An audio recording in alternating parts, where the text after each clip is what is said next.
Madame, mademoiselle, monsieur, bonsoir. Nous sommes mardi, il est 21h et comme tous les mardis sur DL TV, c'est Face Foot. Mais à partir de la semaine prochaine, vous allez régler votre programme sur DL puisque Face Foot, à partir de la semaine prochaine, ce sera tous les lundis soirs. Pour le moment, le programme de cette semaine, vous le savez, on va revenir sur toute l'actualité de la semaine, tout ce qui a marqué l'actualité foot, footballistique algérienne et également continentale, également l'équipe nationale. On va en parler dans cette émission avec tous les chroniqueurs de l'émission. Le face-à-face de la semaine avec le débat du jour, ce sera la violence et bien sûr vous, les internautes, nos amis, nos chroniqueurs, nos rédacteurs de Facebook qui allaient nous permettre d'avoir un troisième débat dans l'émission, dans la troisième partie de cette émission. Ce sera le contenu de l'émission ce soir. Tout de suite, bien sûr, avant de vous présenter tous les chroniqueurs pour ceux qui ne les connaissent pas encore, eh bien, à ma gauche, bien sûr, le coach de l'émission, Nordine Saadé est avec nous. Bonsoir Nordine, merci d'être là. Bonsoir à tous.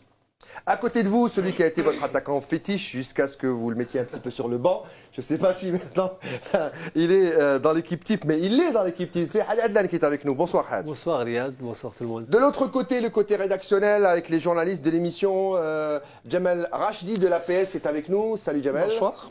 À côté de vous, Compétition est présent sur le plateau comme chaque mardi. Rafik Habib est avec nous. Salut Rafik. Bonsoir. Et puis Mohamed Abarkan qui a pris quelques jours de repos, ou alors il a été sanctionné, je ne sais pas. Non, je plaisante. Il a pris quelques jours de repos. C'est Amine Tirman qui est avec nous. Salut Amine. Bonsoir tout le monde. Alors, mesdames, messieurs, tout le monde est là. On va commencer par tout ce qui s'est passé cette semaine, tout ce qui a marqué la semaine foot. Pour vous, pour nous, c'est la Newsweek. On regarde et on revient.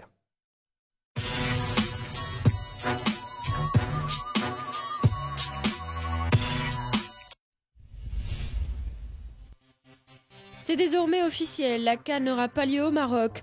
Le pays royaume a confirmé son refus d'organiser le tournoi continental.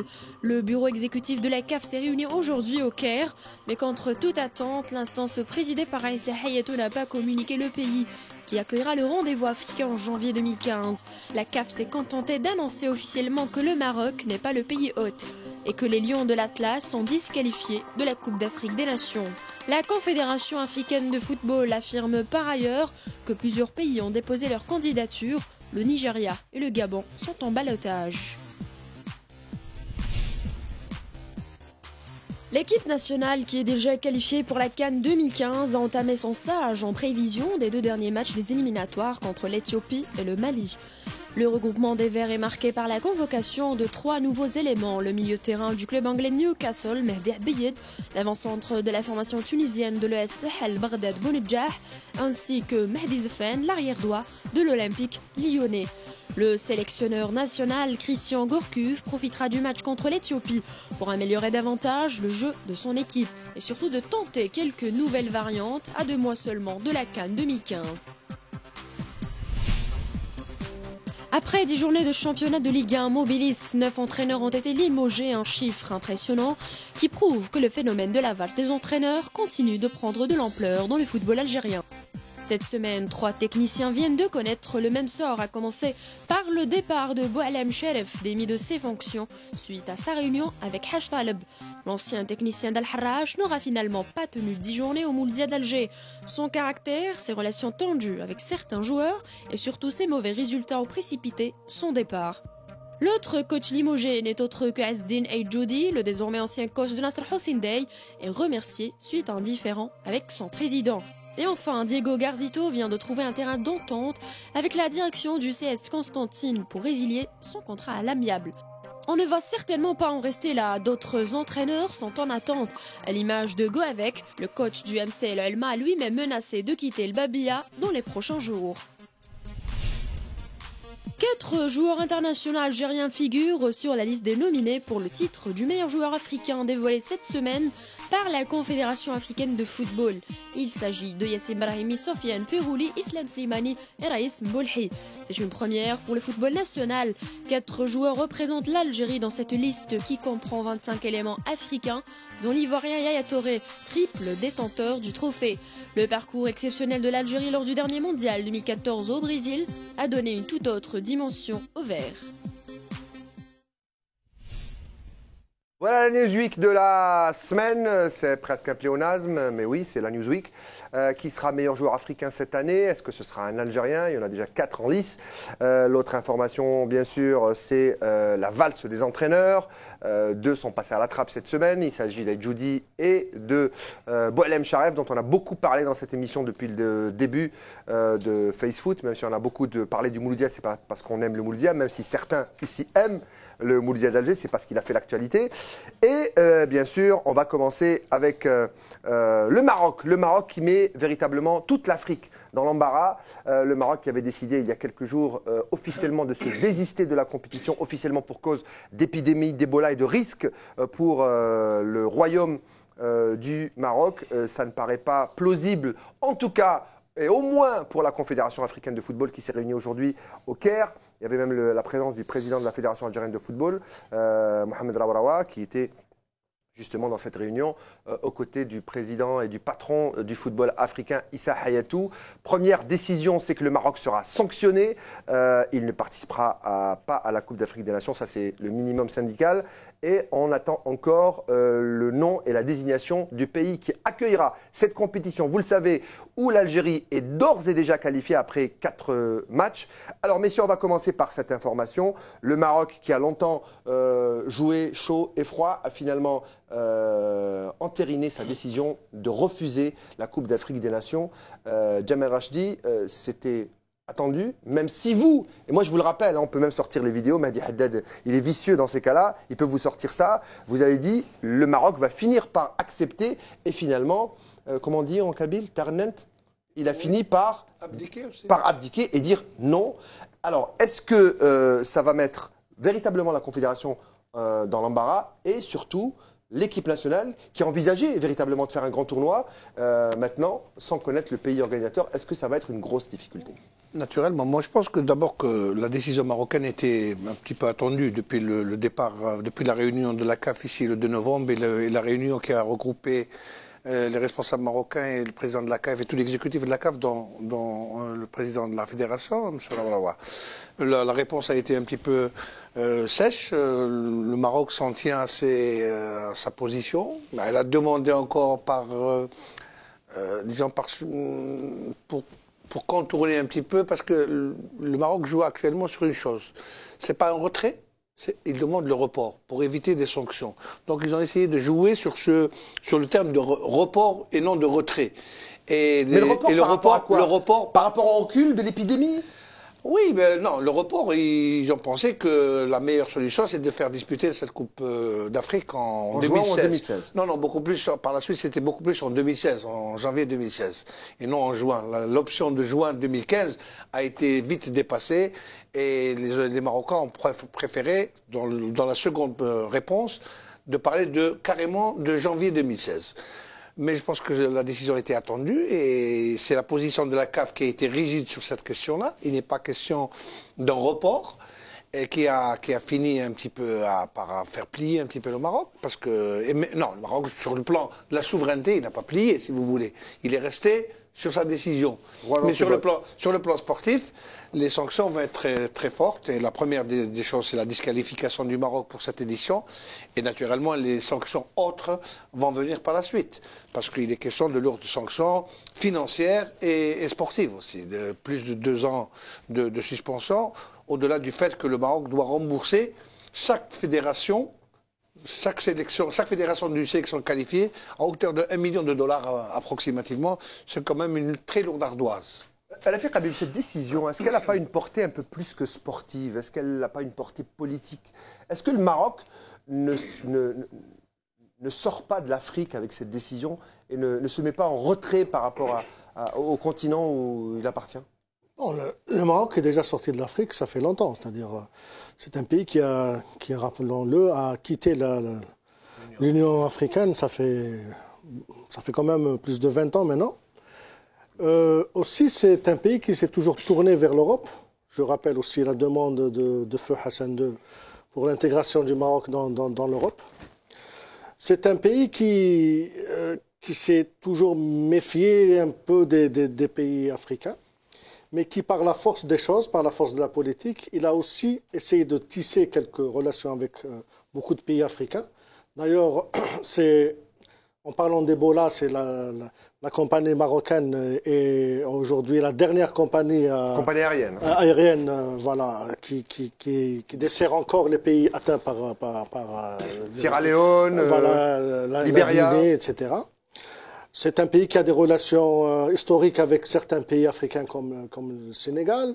Voilà, c'est un pays qui essaye en même temps, surtout avec la venue du nouveau roi, c'est-à-dire de développer quand même une coopération. Une politique africaine. Une politique africaine pour contrecarrer un petit peu l'autre option qui s'est développée dernièrement, enfin pendant longtemps en Afrique, par rapport au conflit du Sahara occidental. Ça, un petit peu pour la politique. Mais bon, aujourd'hui, le Maroc a pris cette décision. Je pense que ça a été... réfléchi. Réfléchi, peut-être pas. C'est-à-dire qu'il y a eu une analyse erronée de leur part. Je pense qu'à un moment donné, ils ont cru que la CAF allait céder et que leur argument d'Ebola allait passer facilement. Finalement, la CAF, ça serait mal connaître tous les intérêts qui régissent cette confédération. Et la Confédération africaine a joué un peu sa réputation dans cette histoire. Rappelez-vous, comme elle a été déjà éreintée par les réactions étrangères, comme celle de Platini, et donc il y a eu tout un échange d'amabilité entre Platini et la Confédération africaine. Donc c'était franchement délicat de sa part de céder sur ce terrain. Donc elle a joué jusqu'au bout. Donc c'était une sorte de poker menteur entre les deux, entre le Maroc et la CAF. Finalement, le Maroc aussi a joué un petit peu la montre en réitérant, encore une fois, comme l'a expliqué Jamel, en réitérant son souhait de reporter la Coupe d'Afrique. Pour un cas de force majeure. Voilà, pour un cas de force majeure. Est-ce que c'est vraiment un cas de force majeure? Du point de vue marocain, oui. Eux, ils vous expliquent les choses, c'est simple. Il y a Ebola, donc il y a risque pour la population marocaine, il y a surtout risque pour le tourisme marocain. Alors, justement, vous parlez de tourisme, on va parler de ça. Est-ce que, quand on met dans la balance une compétition comme celle-là, est-ce qu'elle peut apporter comme retombée économique, entre guillemets, pour le Maroc? Est-ce que le Maroc a pesé le pour et le contre dans les deux cas? Non, finalement, ça a été une décision un peu prise à la va-vite. Et finalement, il doit y avoir d'autres arguments que nous ne connaissons pas, qui sont échangés dans le gouvernement marocain pour faire une telle demande à la CAF. Donc, Ebola n'a été que le prétexte. Peut-être qu'il y a d'autres raisons que nous ne connaissons pas. Alors, d'autres raisons peut-être. Amin Tirman, est-ce que l'Algérie fait partie de ces raisons? On a pu entendre ici et là quelques déclarations qui peuvent faire penser ça. Alors il y a des déclarations un peu différentes parce que vous savez que les jeunes, notamment sur les réseaux sociaux, commencent à parler de problèmes et de conflits. On connaît le conflit historique entre les deux pays. Mais il y a une déclaration assez bizarre de... Un conflit qui concerne bien sûr le Sahara occidental. Hein, c'est le conflit majeur qu'il y a entre les deux pays. Mais par contre, il y a une déclaration assez bizarre qui ne pose pas les deux pays. C'est un conflit qui concerne un problème de décolonisation qui concerne le Maroc, ça ne concerne pas l'Algérie. Et un pays qui est le Sahara occidental qui, bien sûr, doit bénéficier de l'autodétermination. Voilà, en tout cas, une personnalité sportive qui a parlé de ce problème, qui a mélangé un peu les choses. Hein. Il a parlé de foot, de sport, mais ça se voit qu'il a insinué quelque chose. C'est Mohamed Gertli, pour comme ça je ne me trompe pas, c'est un ancien président d'un club marocain, Ittihad Zmouri de Khmisti. Khmisset. Oui, Khmisset, oui, exactement. Donc Khmisti, c'est la ville de Bousmaïl. C'est pas très loin d'ici. Oui.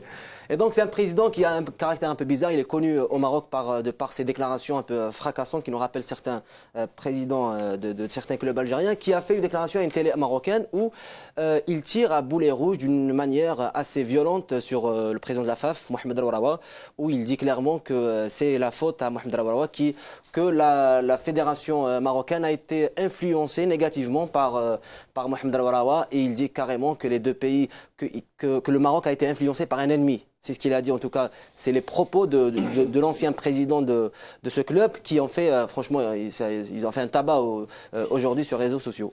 On va ajouter un petit peu une petite précision. Gertali, c'est un ex-président de la Ligue de la Ligue Chaouia, c'est-à-dire qui concerne toute la région et il est connu pour être un petit peu la grosse gueule, un petit peu du football marocain. C'est un gars qui porte qui est tout le temps pratiquement à la une de la presse. Disons qu'il n'a pas sa langue dans sa poche. Et la question concernant, il s'est attaqué d'abord aux responsables marocains, d'abord, parce qu'il a dit que cette question ne devait pas être traitée au titre du gouvernement ou du ministère, mais au niveau d'une fédération. Et le tort des autorités marocaines, c'est d'avoir fait confiance à Mohamed El Awraoui, qui est, selon lui, un des ennemis du Maroc. Voilà. C'est-à-dire, ils ont confié à Mohamed El Awraoui le soin de plaider la cause du Maroc, et finalement, c'est l'inverse qui s'est produit selon les propos de cet individu. Voilà. Ils ont même dit, parce que la réunion de la CAF s'est tenue à Alger, voilà, c'est pour ça que c'est mal connaître les rouages de la Confédération africaine. C'est franchement mal les connaître. Alors, pour revenir effectivement aux autres raisons, on peut le dire aujourd'hui, en état actuel des relations entre l'Algérie et le Maroc, le Maroc ne peut pas se permettre un triomphe algérien au Maroc. Ça a été écrit, on l'a dit sur ce plateau, et finalement c'est une réalité. En état actuel des relations algéro-marocaines. Et il y a aussi, peut-être, ils ont peur d'un déferlement des supporters algériens qui peuvent aller en masse soutenir leur équipe. Ils ont peur de gérer cette histoire-là. Finalement, on se rend compte que la politique rejoint, ou alors, non, je vais le dire dans le sens inverse, le football rejoint la politique dans ce genre de... Moi, je dis simplement que le Maroc, de par son gouvernement ou par du palais royal, parce que c'est un royaume, donc s'ils ont pris cette décision, c'est une décision souveraine qui les concerne seulement. Mais seulement, je crois qu'ils n'ont pas mesuré, et pour même parce que les gens commencent à bouger un petit peu, des voix discordantes commencent à s'élever un petit peu, que cette question a été très mal gérée. Mais c'est une décision souveraine, et il n'était pas question de revenir là-dessus. Maintenant, ils pensaient qu'avec cette décision, la CAF allait abdiquer et allait reporter je crois qu'ils ont très mal calculé le coût. La CAF est restée intransigeante sur la question. Le Maroc va payer une facture très chère, sur le plan sportif notamment, hein, parce qu'ils vont être éliminés. Leur équipe au niveau des clubs ne vont pas disputer des compétitions pendant plusieurs années. Et pour eux, peut-être pour certains voix journalistiques, que j'ai entendu pas plus tard qu'hier dans une chaîne privée marocaine, ils ont dit peut-être que ça va nous faire du bien. De toutes les manières, depuis 4 ans, le football marocain n'est pas au summum. Ne brille pas. Donc s'il ne va pas briller pendant 4 autres années, ce n'est pas un problème. Alors, Amin Thierman, avant de me retourner vers le vestiaire, vous allez dire. Puisqu'on parle politique, j'irai un peu plus loin. Moi, je pense même, pourquoi pas, que l'Occident, c'est-à-dire que c'est mêlé en quelque sorte dans cette décision. Pourquoi par rapport au tourisme et pour tout l'intérêt qu'a l'Occident dans le royaume. Et donc, c'est le sport marocain, le football marocain, la fédération marocaine qui sont les premiers perdants, mais je pense que le pays ne va rien perdre. Comme ça, il va garder ses relations avec les pays occidentaux. Vous voulez dire que le tourisme et l'Europe veut garantir le pays où elle va passer ses vacances sans risque d'Ebola au détriment du football africain. Tout à fait. Alors, de l'autre côté, messieurs, voilà, ça c'est le côté politique. On va parler technique maintenant, messieurs.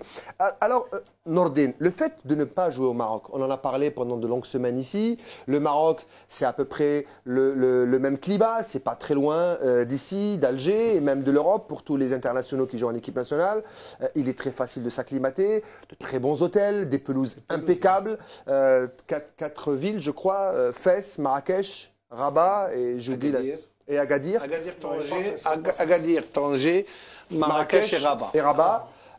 Voilà, on en avait parlé dans le déni hier au téléphone, moi et toi, et tu me disais, c'est pas le Maroc, ça va être en Afrique, ça va être plus compliqué.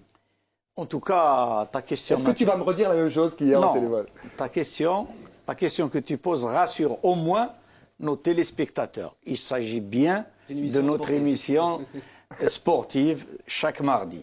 Après, ça sera tous les lundis. Parce que moi, je me suis perdu aussi dans la politique, que je déteste entre parenthèses, et j'y comprends rien, mais les amis journalistes l'ont bien expliqué, et j'ai appris des choses.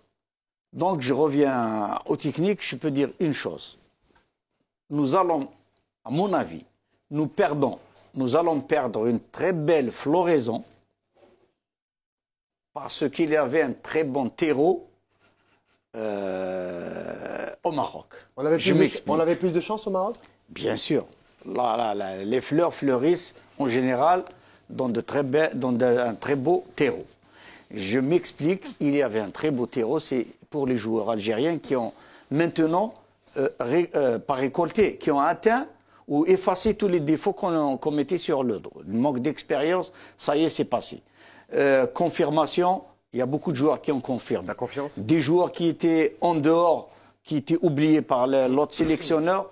M. Gourcuff a eu l'œil juste et il a trouvé... Vous remarquerez que Nordine Saadi ne dit pas Vaïd, il dit l'autre sélectionneur qui vient d'être viré d'ailleurs. Hein. Attendons, mais non. Moi, je ne veux pas être taxé. Je respecte énormément tous mes collègues, qu'ils soient algériens ou étrangers. Je dis simplement que dans la méthode de l'un et de l'autre, je préfère de loin celle de M. Gourcuff. Et je pense qu'elle a commencé à donner ses fruits. Il n'a pas de chance du fait que, si tu veux, tout ce qu'il a préparé ne va pas avoir un terrain, disons, fiable. Ce que vous voulez dire, c'est qu'il aime le beau jeu, il veut s'exprimer sur un terrain. Maintenant que l'équipe a tout, disons, rassemblé, toutes les erreurs ont été effacées, il a trouvé son effectif. Sa conception du jeu, c'est d'abord le beau jeu, bien sûr, le résultat visé par le beau jeu. Et cela ne peut pas passer sans un beau terrain. Nous l'avons vu au détriment de combien de matchs, et Jamal qui allait au 5 juillet souvent, avec le mauvais terrain qu'il y avait au 5 juillet, que nous n'avons rien fait, ou nous n'avons pas fait de beaux matchs sur un mauvais terrain. Donc là, je trouve que c'est désolant. Sinon, les explications qui ont été données par nos amis sont évidemment valables.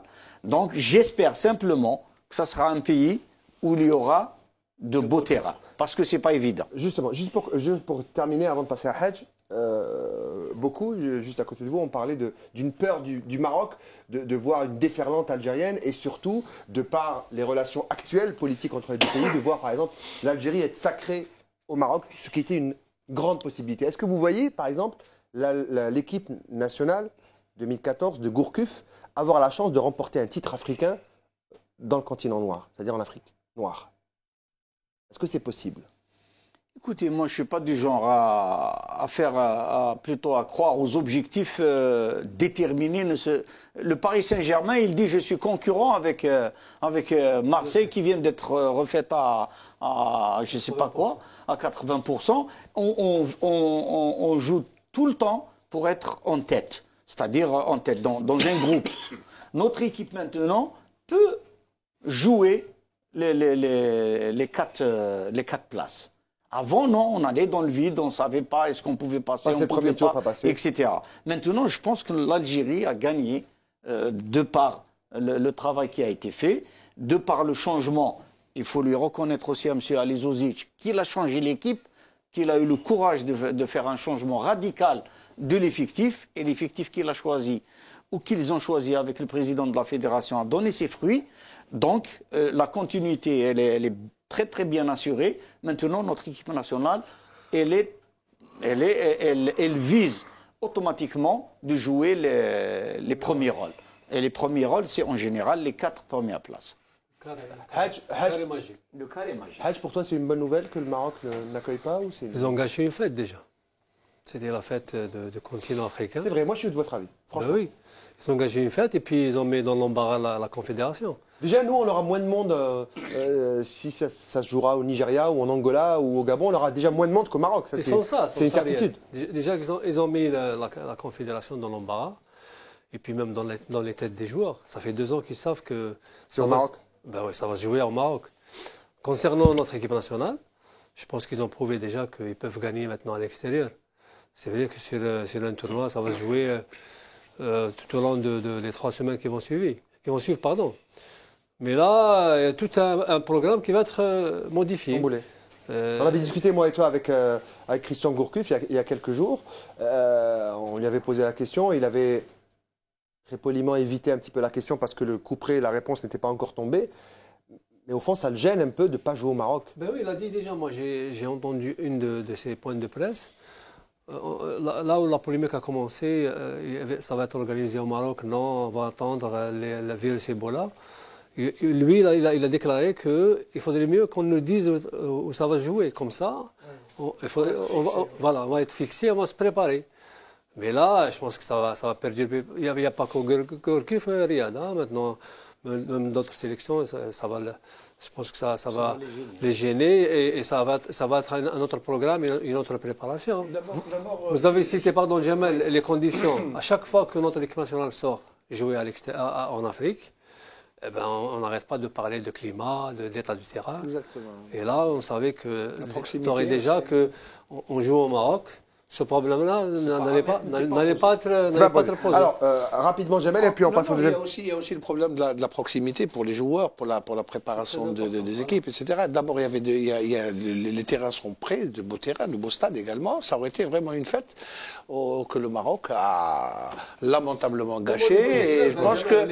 Oui, a lamentablement gâché. Les relations qu'ils vont avoir avec leur club employeur. Quand ils savent qu'ils vont faire le déplacement, c'est à côté. On va pas faire dans la démagogie, mais la politique, elle gâche un peu le foot et elle gâche un peu la fête, parce que ça aurait été une vraie fête entre les peuples. C'est des peuples très proches. Il y a quoi Je pensais aussi, pardon, Jamel, je pensais aussi à la génération qui compose actuellement l'équipe du Maroc. Il y a de très bons éléments qu'on connaît, qui jouent dans des clubs européens. Mais là, ils ont gâché cette génération des Brada, je crois. Maintenant, peut-être qu'ils n'auront pas l'occasion de jouer une CAN. Et on attend encore les sanctions de la FIFA qui sont pas encore tombées. Ils seront peut-être sanctionnés, ils ne pourront pas jouer les qualifs de la prochaine Coupe du Monde. C'est quasi certain. Alors, messieurs, on va passer au deuxième thème de la Newsweek. C'est la valse des entraîneurs. Alors, dans notre championnat, on a l'habitude de danser. Ça dépend des rythmes. Vous avez souvent dansé à ce rythme-là dans des années. Alors, les entraîneurs, ils tiennent un match, 2 matchs, 3 matchs. Là, on en est à 10 journées, messieurs. Et il y en a 2 qui font les frais de cette journée. Boalem Charef, qui ont parlé de projets, etc. Il avait raison, Jamal Rachdi, quand il a dit il n'y a pas de projet, c'est une vue de l'esprit. Il y a des derbies qui ne pardonnent pas. Pourquoi s'engager avec un coach pour 3 saisons? Et pour terminer, Aïdjoudi lui aussi qui quitte un club de la capitale. Cette valse, elle ne continue pas. Et moi, je vais d'abord poser la question à Nandé. Comment on peut faire son métier de coach quand on commence une saison, on signe un contrat, on parle de projet, d'objectifs, et on ne résiste pas à la pression de la rue, des médias peut-être pour vous, et encore une fois à des dirigeants qui n'assument pas leur décision de début de saison? La première des choses, je crois qu'il faudrait savoir valser. Je crois que moi, je poserais le problème autrement. On ne peut pas changer les choses. De par le monde, l'entraîneur de football est conditionné par les résultats. C'est très rare qu'on puisse trouver un président comme celui qu'avait M. Charef à Al-Harrach. Moi, un président comme ça, je travaillerai avec lui au rabais. À crédit? Au rabais même. Parce que, écoute, laisse-moi... Tu étais premier à une certaine époque. Non, mais laissez-le, il a raison. Le gros problème que je veux poser aujourd'hui, ce n'est pas le fait de voir des entraîneurs limogés. C'est de par le monde que ça existe. Mais chez nous, en Algérie, il y a une ségrégation. Quand il s'agit d'un entraîneur étranger, on le supplie d'accepter de partir, mais jamais sans son dû. Contrairement à l'Algérien. Ça dépend des contrats qu'il signe aussi. Non. Le contrat, il est toujours signé pour une année. Alors, avant de trouver M. Charef s'il a été payé pour toute cette année. Bonne question. Il y a quand même un préjudice. Il y a des entraîneurs qui signent avec comment on appelle ça? Un avenant où il y a un procès, ou je ne sais pas comment on puisse appeler ainsi, de limogeage. C'est-à-dire, en plus du fait qu'il doit lui garantir tout le salaire de l'année, et en plus une indemnité. Voilà le mot, une indemnité de limogeage. Les entraîneurs locaux n'ont jamais posé ce problème. J'en parle avec passion parce que pas mal de collègues, moi je suis, disons, en fin de carrière ou bientôt, mais écoutez, Et j'ai parlé la dernière fois où j'ai dit que la fédération algérienne, ce n'était pas correct de sa part de ne pas assister ses entraîneurs. De par le monde, c'est les fédérations qui assistent dans le cas des litiges leur entraîneur. Ce n'est pas le cas chez nous. Moi, à l'heure où je vous parle, je suis en litige avec un club où j'ai fait de très bons résultats et je suis obligé d'aller en justice pour percevoir 4 mois de salaire. Donc, si la valse des entraîneurs a atteint un niveau, disons, un peu exagéré. On en a parce combien? qu'on en est capable 9 entraîneurs. À la 10e journée, sans compter la 2e division. C'est toutes les saisons comme ça, c'est pas... D'accord. Rien atteint, ça sera... Mais écoute, moi j'étais en Tunisie il y a 2 ans. Ce qui gêne, c'est que c'est toujours récurrent. Écoute-moi Vous bien. voyez la saison dernière, ça doit être la même chose. Hein, Ça ne fait rien. Ouais, non, c'est juste pour dire que L'entraîneur, ça dans va. ce cas-là, moi Ça va changer. j'incombe la faute aux dirigeants. Personne n'impose sa personne. Il doit y avoir une étude de profil. Il doit y avoir... Regardez, monsieur Klopp, comment il s'appelle? Monsieur Dortmund. Klopp. Et l'année dernière, il était cherché par tous les grands clubs. Paris, Barcelone, etc. Il y a 6 matchs, 6 défaites. En championnat. En championnat. Et il y est encore. C'est une affaire pratiquement de dirigeants. Ce n'est pas une affaire. Il n'a pas raté un match Champions League. en Champions League. Oui, c'est pas la même d'accord. chose. Ah oui. Mais écoutez, mais je vais terminer par une anecdote. Oui, oui. Où j'ai travaillé aux Émirats Arabes Unis dans les années 90, après la Coupe d'Afrique. Tiliman était jeune. Oui. Eh bien, un monsieur, le président de l'Ain, à l'Ain où j'étais, il nous a dit un jour, nous sommes venus au football en 1970. Nous connaissons, nous, dirigeants émiratis, le football mieux que les dirigeants algériens qui ont connu le football bien des années avant. Et je vais vous expliquer pourquoi. Il m'a dit, moi, je suis étonné quand je regarde la télé et que je lis des journaux algériens où on dit le club va demander des comptes à un entraîneur. On ne demande pas de compte à un entraîneur. Un entraîneur, quand il est choisi, eh bien, écoute, laisse-moi... Sauf... Non, tu peux dire ce que tu veux. Sauf faute grave de personne. Sinon, en termes techniques, faisons comme il a fait en Allemagne. Tu as choisi quelqu'un. Laisse-le aller, tu fais une limite. Ne serait-ce qu'à la fin de l'année. 15 matchs. On peut établir un bon bilan. Mais là, qu'est-ce qu'on voit? On voit un club qui supplie un entraîneur pour 3 ans. Il s'agit de M. Charef. Et après, on le limoge, ou on lui demande de partir, ou on le pousse à partir après 10 matchs. Moi, je trouve ça anormal. Ce n'est pas Charef qui n'est pas bon, c'est le manque d'études du profil de chacun ou de l'entraîneur qu'on veut qu'il faut ramener. Et puis, il faut lui laisser travailler. La limite, j'ai dit, c'est 15 matchs. Mais expliquez-moi pourquoi, après 15 matchs ou 10 matchs, un étranger part avec son chèque et ce n'est pas... Ça, c'est les entraîneurs. Non, c'est pas une question d'entraîneur. Je te dis, moi, je suis en justice. C'est une affaire de hogra, comme on dit chez nous. C'est une affaire aussi de désistement de l'instance fédérale qui n'assiste pas ses entraîneurs. Et c'est pour ça qu'il y a... Sinon, ça te plaît pas, tu te réunis avec ton entraîneur, tu lui fais son compte et tu le débarrasses. J'ai 2 choses à dire. D'abord, les Émirats ou les pays du Golfe ne sont pas des maîtres penseurs en matière de recrutement ou de limogeage des entraîneurs. Ils limogent à tout bout de champ. Hein? Mais il le limoge. C'est ça le problème. Il le limoge, mais il lui donne son dû. Oui, d'accord. Le problème ici, le problème ici, lorsque vous parlez de différence entre entraîneur étranger et entraîneur algérien, l'entraîneur étranger, lorsqu'il vient ici, son contrat est déposé à la FIFA. Est déposé à la FIFA par le biais de sa fédération. Parce que lorsqu'il quitte déjà son pays, il doit aviser sa fédération qu'il est en train d'exercer dans tel pays. Et son contrat est transmis à sa fédération qui elle-même le transmet à la FIFA. Chose qui ne se fait pas. Chose qui ne se fait pas avec les entraîneurs algériens. En plus, et les gens, ils sont le fusil de chasse. Ils attendent qu'un saute pour que l'autre le remplace. il y a aussi un problème de cohésion et de cohérence entre les entraîneurs. Saadi.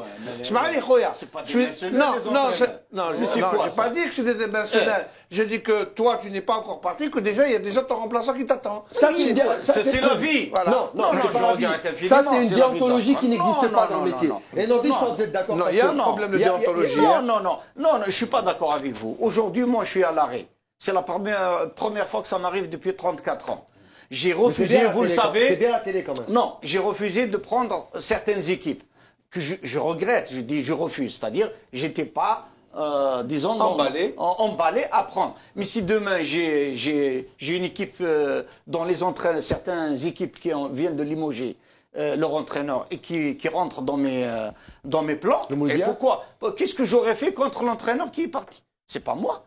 Je regrette. En fait, juste non, c'était un faux débat. En fait, Nordine, il parlait de rapports contractuels entre dirigeants et entraîneurs qui sont limogés. Encore une fois, il n'y a aucune solidarité entre les entraîneurs algériens. Point barre. Oui, c'est un fait. Il n'y a pas de déontologie. Non, il n'y a aucune solidarité. Moi, je me demande. Ils sont pas réunis en corporation. C'est-à-dire pour défendre leur on va écouter, pardon, mais on va écouter quelqu'un, justement, qui a commencé à travailler en début de saison avec, justement, les entraîneurs de Ligue 1. Et maintenant, après 10 journées, ce n'est pas les mêmes entraîneurs de Ligue 1 qu'en début de saison, puisqu'on a combien 9 qui ont sauté. On va écouter Christian Gourcuff. Intégré dans l'équipe nationale. En ce qui concerne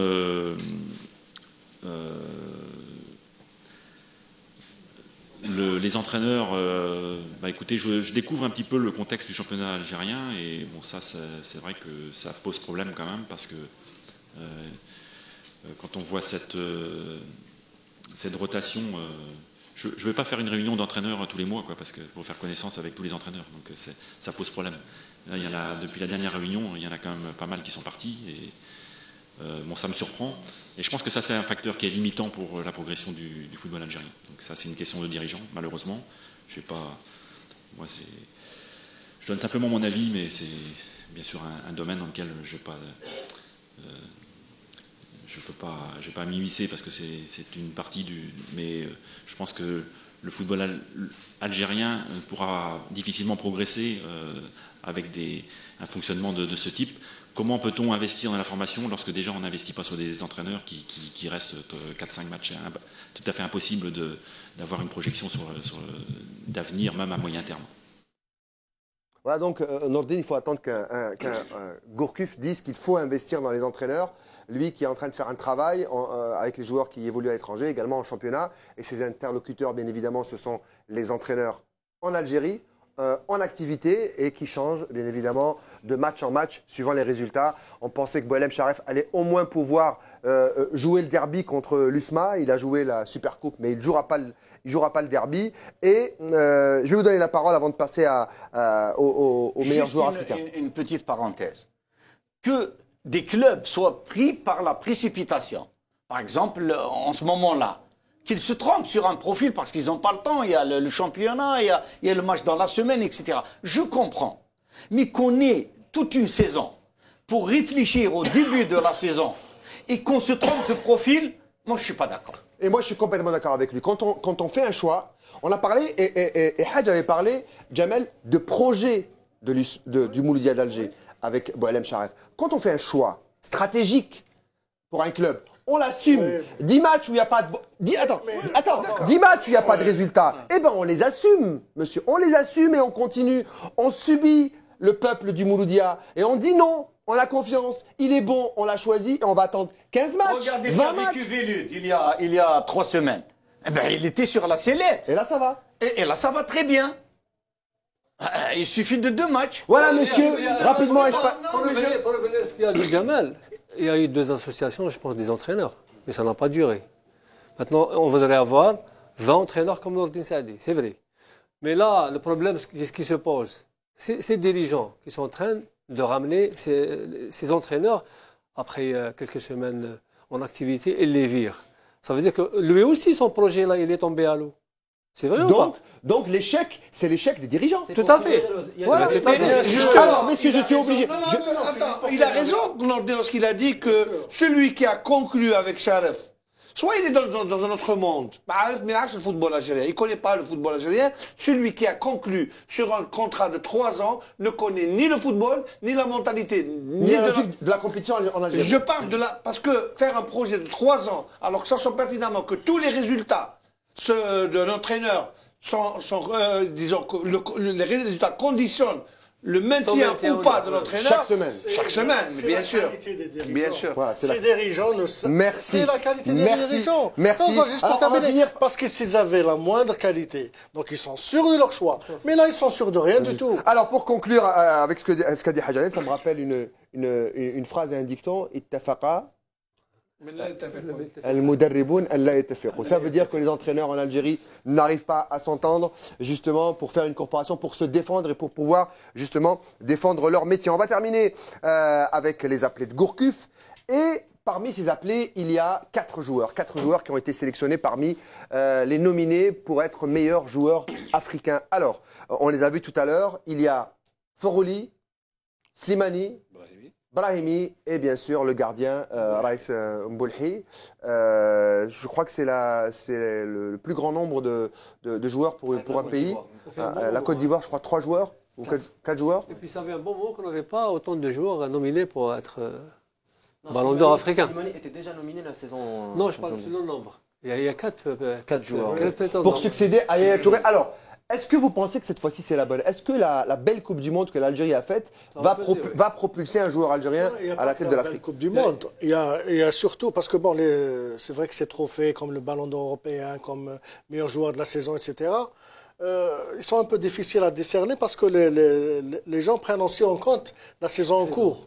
C'est-à-dire les gens sont en même temps, ils sont en train de choisir et ils regardent les joueurs évoluer. Donc le joueur qui est en forme actuellement, il a plus de chances que celui qui a été plus en forme il y a quelques mois. Et c'est aussi votre logique, c'est C'est-à-dire pour Brahimi moi, qui ils ont oublié la Coupe du Monde. Sûrement, ceux qui vont voter, ils vont... Bon, j'exagère peut-être, elle va compter pour 50%.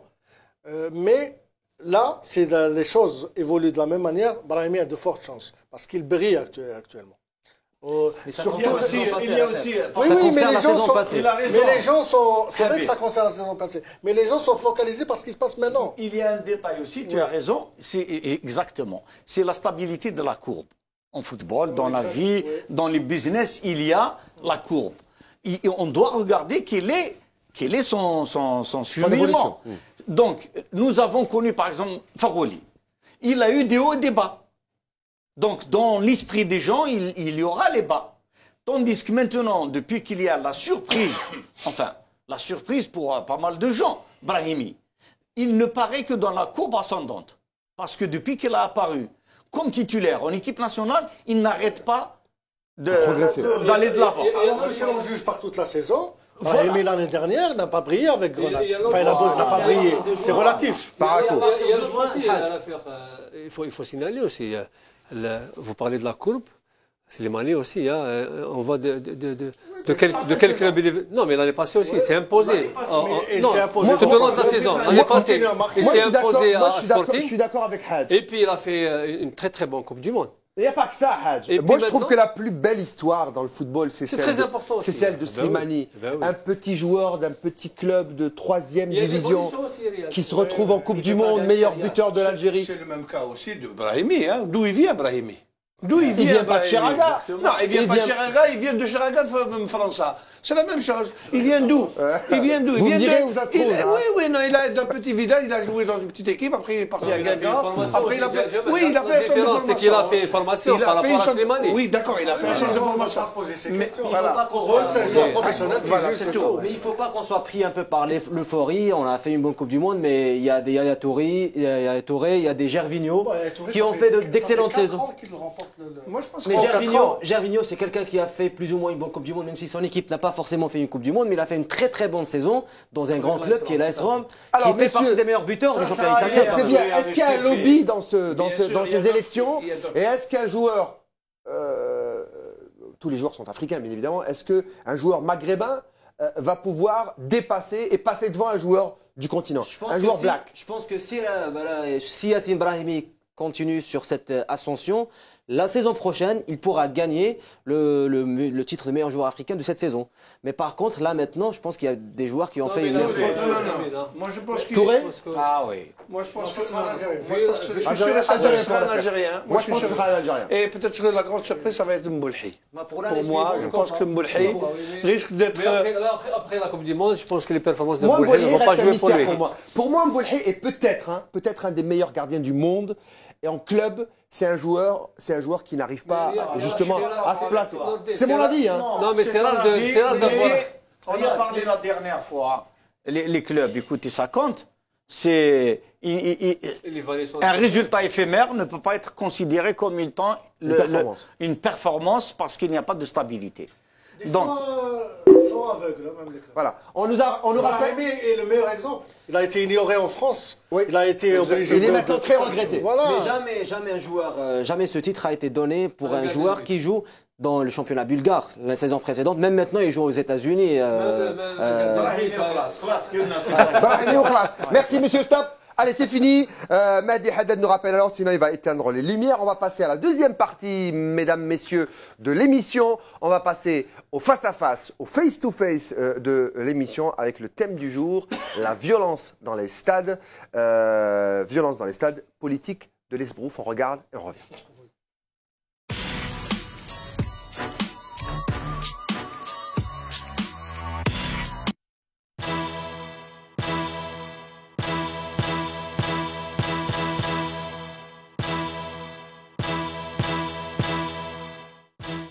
C'est une véritable vague de violence qui a malheureusement été constatée le week-end dernier en championnat de Liga Mobilis à l'occasion de la 10e journée. Une bagarre générale a éclaté à Oran, alors que pas moins de 20 blessés ont été recensés au stade du 20 août à Alger. Un constat malheureux en absence totale des sanctions adéquates envers des agissements pareils. Ainsi, où sont-elles ces mesures radicales tant annoncées par les instances dirigeantes du football national afin d'exterminer ce phénomène? Non, c'est faux, c'est totalement faux. Tout ce qui a été décidé est actuellement mis en place. La vidéosurveillance, elle a été entamée rapidement. Nous sommes en phase d'étude, ça prend du temps. Donc tout ce qui doit être fait a été fait. Maintenant, il faut l'appliquer. Et les résultats, il ne faut pas se leurrer. Ce n'est pas en quelques semaines qu'on aura des résultats dans question. Et faut-il voir mordant pour agir? Cette vague de violence est devenue monnaie courante dans nos stades ces derniers temps. Malgré la sensibilisation des hautes autorités qui a même invité les familles au stade pour lutter contre ce fléau, face à ce chauvinisme des supporters qui dépasse souvent les limites, nos stades ressemblent de plus en plus à ceux de l'Amérique du Sud. Non à la violence. Oui au fair play. Pour que nos matchs soient toujours des fêtes. L'équipe nationale est contre la violence. Le temple du 20 août 55 a connu un scandale samedi dernier à l'occasion du derby algérien entre le CRB Louisdad et le Moulid d'Alger, marqué par des affrontements dramatiques opposant les supporters des deux clubs, entre échanges de projectiles de tout genre et jets de fumigène avant, pendant et après le derby. Une question s'impose à ce propos: comment ces centaines de fumigènes ont pu être infiltrés à l'intérieur du stade? L'utilisation de fumigènes, moi je pense que l'utilisation de fumigènes, ce n'est pas les textes qui les bloquent.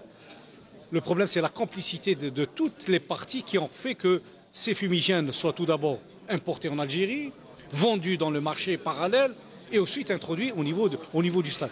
L'enceinte de Zabana d'Oran a connu lui aussi les mêmes scènes ce jour-là. En marge du match MC Oran Aïsochlef, bilan 500 sièges détruits. Des scènes qui nous rappellent curieusement celles qu'on a vues lors du derby USMA-USMH au stade du 5 juillet il y a de cela 2 saisons. Un fait marquant qui nécessite d'être souligné en rouge et qui est devenu aussi fréquent dans nos stades est celui des slogans et banderoles portés par des groupes de supporters qu'on appelle ultra, incitant à la violence et au non-respect de l'adversaire et des valeurs humaines et sportives. Qui de mieux comme exemple pour lutter contre la violence dans les stades que celui de l'Angleterre qui a souffert durant les années 80 pour éradiquer ce phénomène devenu à cette époque une menace réelle pour le Royaume-Uni.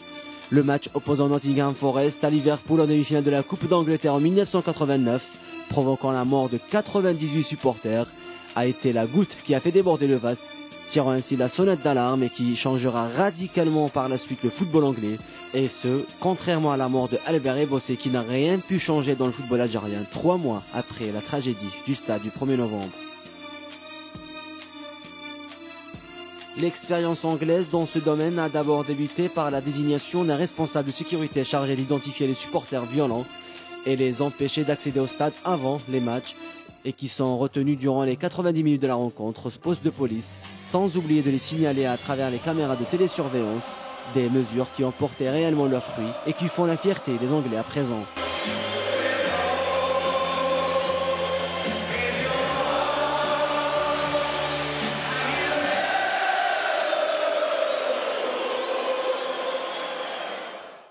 En Algérie, la politique de sensibilisation des instances sportives et sécuritaires prise suite à la mort de Albert Bossé n'a pour l'instant rien changé concrètement.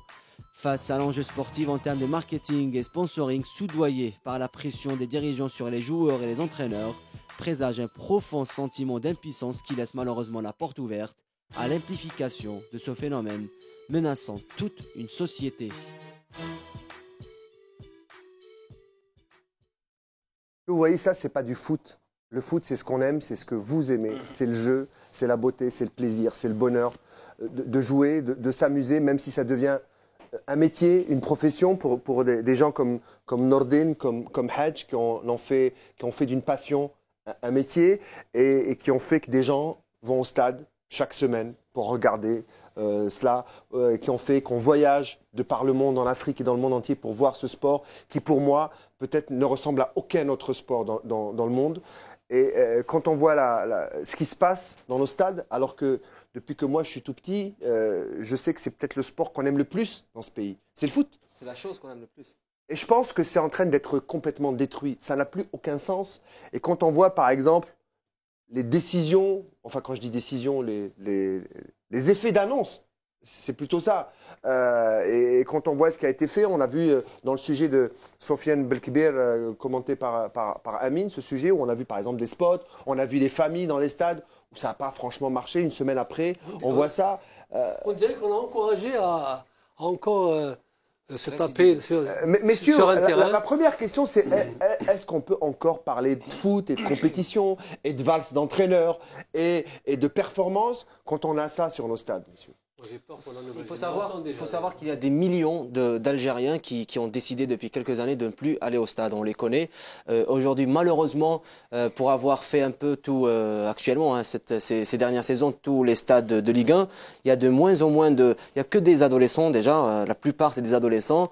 Il y a beaucoup de voyous dans les stades, contrairement à une certaine époque. Il ne faut pas remonter à très loin. Hein. Dans les années 90, par exemple, début 2000, il y avait encore ce respect plus ou moins ce respect dans les stades algériens. C'était la fête, on partait en famille avec... Mais du coup, aujourd'hui, il y a de moins en moins... Les gens suivent des émissions comme Face Foot, ils sont toujours des supporters du Mouloudia, de l'Usma et de l'Harrach et tout, mais il y a de moins... on va vraiment moins au stade. Oui. Exactement, c'est exactement ça. Non, ce qui fait mal, c'est que vous venez de parler d'une passion. C'est vrai que moi, personnellement, j'avais une passion. Je l'ai toujours. Hein. C'était une passion. J'aimais sortir avec le ballon, jouer, me faire plaisir. Et après, ça est devenu notre métier. Mais là, je vois que même la passion que des millions d'Algériens aiment, elle est en train de s'éteindre. C'est pas possible. C'est vrai que on comprend quelque part le supporter, il aime que son équipe gagne les 30 matchs qui peuvent exister tout au long du championnat. Mais là, arriver à donner un rendez-vous à 6 h du matin pour s'échanger avec des... Rendez-vous sur Facebook. Hein. En plus, pour échanger même des rixes, hein, des bagarres entre des jeunes qui peut-être se connaissent pour un match de foot. Là, j'ai peur pour l'avenir de notre football. Je préfère parler après les journalistes. Allez, les journalistes. Je pense on a vu la dernière fois, on a tous applaudi, c'était de belles images. On a vu des familles au stade. Bon, elles en ont entendu un petit peu, ces familles, mais elles étaient au stade. Elles ont résisté. Elles ont résisté. Pourquoi ce genre d'opération n'est pas traduite encore une fois dans des stades? Pourquoi on fait des opérations politiciennes, à la limite, je dirais, même si elles émanent de l'État, et que c'est des opérations qui ne sont pas pérennes? On veut vraiment combattre la violence, on peut la combattre. Allez, je prends comme exemple à chaque fois la ceinture de sécurité. Lorsque l'État a eu la volonté politique, il y a eu cette volonté de mettre tout le monde au pas et de mettre sous peine de sanction. Sous peine de sanction, parce qu'on touchait au portefeuille et au permis. Maintenant, vous avez un réflexe normal. Lorsque vous montez dans votre voiture, vous mettez votre ceinture de sécurité. Je la prends toujours comme un exemple. Si on veut vraiment juguler ce problème, on peut juguler ce problème. Il faut mettre les conditions d'accueil dans un stade. Lorsque le supporter vient à 7 h du matin pour voir un match à 16 h de l'après-midi, c'est pas normal. C'est pas normal. Lorsque un supporter vient pour aller manger quelque chose dans un stade, il ne trouve pas où se restaurer, c'est pas normal. Ou se soulager. Ou se soulager, comme on l'a dit la dernière fois, ce n'est pas normal. Maintenant, si l'installation de caméras est devenue un gros problème dans nos stades, c'est grave. Vraiment, c'est grave. Comme si c'est une étude particulière qu'il faut, exceptionnelle, pour doter nos stades de caméras. Par exemple, ceux qui ont lancé les fumigènes au 20 août, Mouloudia CRB, eh ben, ils n'ont pas été filmés. Ils n'ont pas été filmés. Alors que, après la mort des Bossés, on a dit, on ne reprend pas le championnat s'il n'y a pas de caméra dans les stades. Ce qui est terrible, c'est qu'on oublie très vite. On est amnésique. On est amnésique, voilà. On est amnésique en plus. Bon, là, on parle de la violence. C'est comme si que la violence est née dans le stade. C'est-à-dire que le supporter n'est violent que dans le stade. C'est un ange. Il arrive au stade, je ne sais pas ce qui lui prend, il devient violent. Alors que c'est faux. On sait très bien. On ne veut pas reconnaître que la violence est partout. Elle est d'abord dans notre société, pour des raisons qu'on connaît. Je n'ai pas envie de faire une autre émission politique. La vie, le chômage. Exactement. Dans le stade, le jeune arrive, il arrive dans un stade, il a bien défini, il a bien décrit c'est une arène. Voilà, ça devient une arène. Maintenant, on va dire que le problème est dans les stades. Allez, il n'y a pas de violence ailleurs. Il faut trouver une solution. Et cette solution ne peut venir que de l'État. C'est quoi l'État? La définition de l'État? C'est celui qui a le monopole de la violence. C'est l'organisme qui a le monopole de la violence. C'est la définition philosophique de l'État. Ça ne veut pas dire qu'on va user de la violence contre les supporters. Mais il faut que la justice joue son jeu. Il faut que la police joue le jeu. On a donné l'exemple de l'Angleterre tout à l'heure. Comment l'Angleterre est arrivée à éradiquer l'organisme Scotland Yard. Voilà, Scotland Yard, bien sûr. Le organisme qui, toujours pour rappeler, c'est l'enfant illégitime du thatchérisme. C'est une période bien déterminée de l'Angleterre avec un vécu économique, etc. C'était la crise, la pauvreté qui a engendré l'organisme, qui a été, quand c'est devenu un phénomène qui menaçait la société, les fondements de la société, l'État a réagi. Et il a réagi avec ce qu'il sait faire. Avec sa police, ça a pris quelques avec sa années, mais avec justice. succès. Voilà. En mettant les moyens. Moi, je rejoins les deux confrères. Parce qu'on a parlé tout à l'heure de caméras de télé. Vous avez intérêt parce que vous avez eu qu'une chance dans le vestiaire. Hein. On a parlé des caméras de surveillance qui n'ont pas encore été malheureusement installées dans les stades algériens. Je pense que le stade Blida et Omar Hamadi qui sont dotés de caméras de surveillance. Mais franchement, on entend dans chaque derby, comme celui-là, et c'était un derby à haute tension. Avant le match, on a parlé d'un énorme dispositif sécuritaire. Et dans les images qu'on va voir, qu'on est en train de voir, surtout dans la bagarre qui a eu lieu dans les tribunes, la deuxième tribune du stade du 20 août, on a vu qu'il y avait un énorme dispositif de sécurité. C'est-à-dire qu'il y avait des policiers qui étaient là, mais ils pouvaient, sans les caméras de surveillance, ils pouvaient emmener ses supporters. Quand il y avait, il y a 2-3 ans, il y avait une interdiction d'utilisation de fumigène et il y avait même un PV qui était pour les supporters qui l'allumaient. Et je voyais qu'il y avait des supporters qui étaient interpellés pendant le match. C'est-à-dire qu'on leur faisait des transferts au commissariat et tout ce qui s'ensuit. L'État algérien est très tolérant envers ses supporters et ses voyous. Parce que l'affaire Habib a parlé d'un problème social. C'est un problème social. C'est ce qui se... En fait, nous, on habite tous dans des quartiers. Moi, j'habite dans un petit quartier populaire. Des fois, je vois des voyous qui font une semaine avant agression ou crime même. Et 6 mois plus tard ou 2 mois plus tard, on les voit. Il y a la grâce du 1er novembre, la grâce je sais pas. Et ils sont au stade. Ils sont au stade. Donc l'État est très tolérant envers ses supporters. En fait, il faut faire comme Scotland Yard, ficher les hooligans et ils sont interdits à vie de stade. C'est-à-dire, ils sont libres, mais quand il y a un match, ils ne sont pas au stade. Avant ça, il faut améliorer les conditions d'accueil des stades. Non, voilà, des stades. tout simplement. Moi, Il a pris des notes. Hein. Non, c'est vrai. La dernière fois, on n'a parlé que de constats. On continue encore à parler de constats. Il y a des hooligans, moi je les appellerais plutôt comme ça que voyous. Il y a, comment dirais-je, on a laissé les choses se faire. Mais la violence naît aussi de mauvaises décisions. Exemple. Moi, je vais vous donner 2 exemples. Les supporters sont venus au stade à 6 h du matin. Expliquez-moi pourquoi c'est le stade qui leur a été ouvert. Ils sont rentrés avec armes et bagages et ne pas les ramasser ou les calmer avant de rentrer au stade. À 6 h du matin. Pour éviter ils ont fait le contraire. Non, c'était pour éviter. Ils ont fait le contraire, pour disperser un peu la foule. Ils les ont, ils ont pu accéder au stade. Ils ont ouvert les portes du stade pour les cacher dans. Non, ils les ont cachés jusqu'au soir. Justement, c'est ça. Le manque de fermeté commence là. Certaines autres décisions. Je ne sais pas si vous êtes au courant. Il y a eu mort d'homme à Tizi Ouzou. Est-ce que c'est le stade qui a tué toute l'Algérie, toute l'Afrique est au courant. Est-ce que c'est le stade du 1er novembre de Tizi Ouzou qui a tué le pauvre Bossé?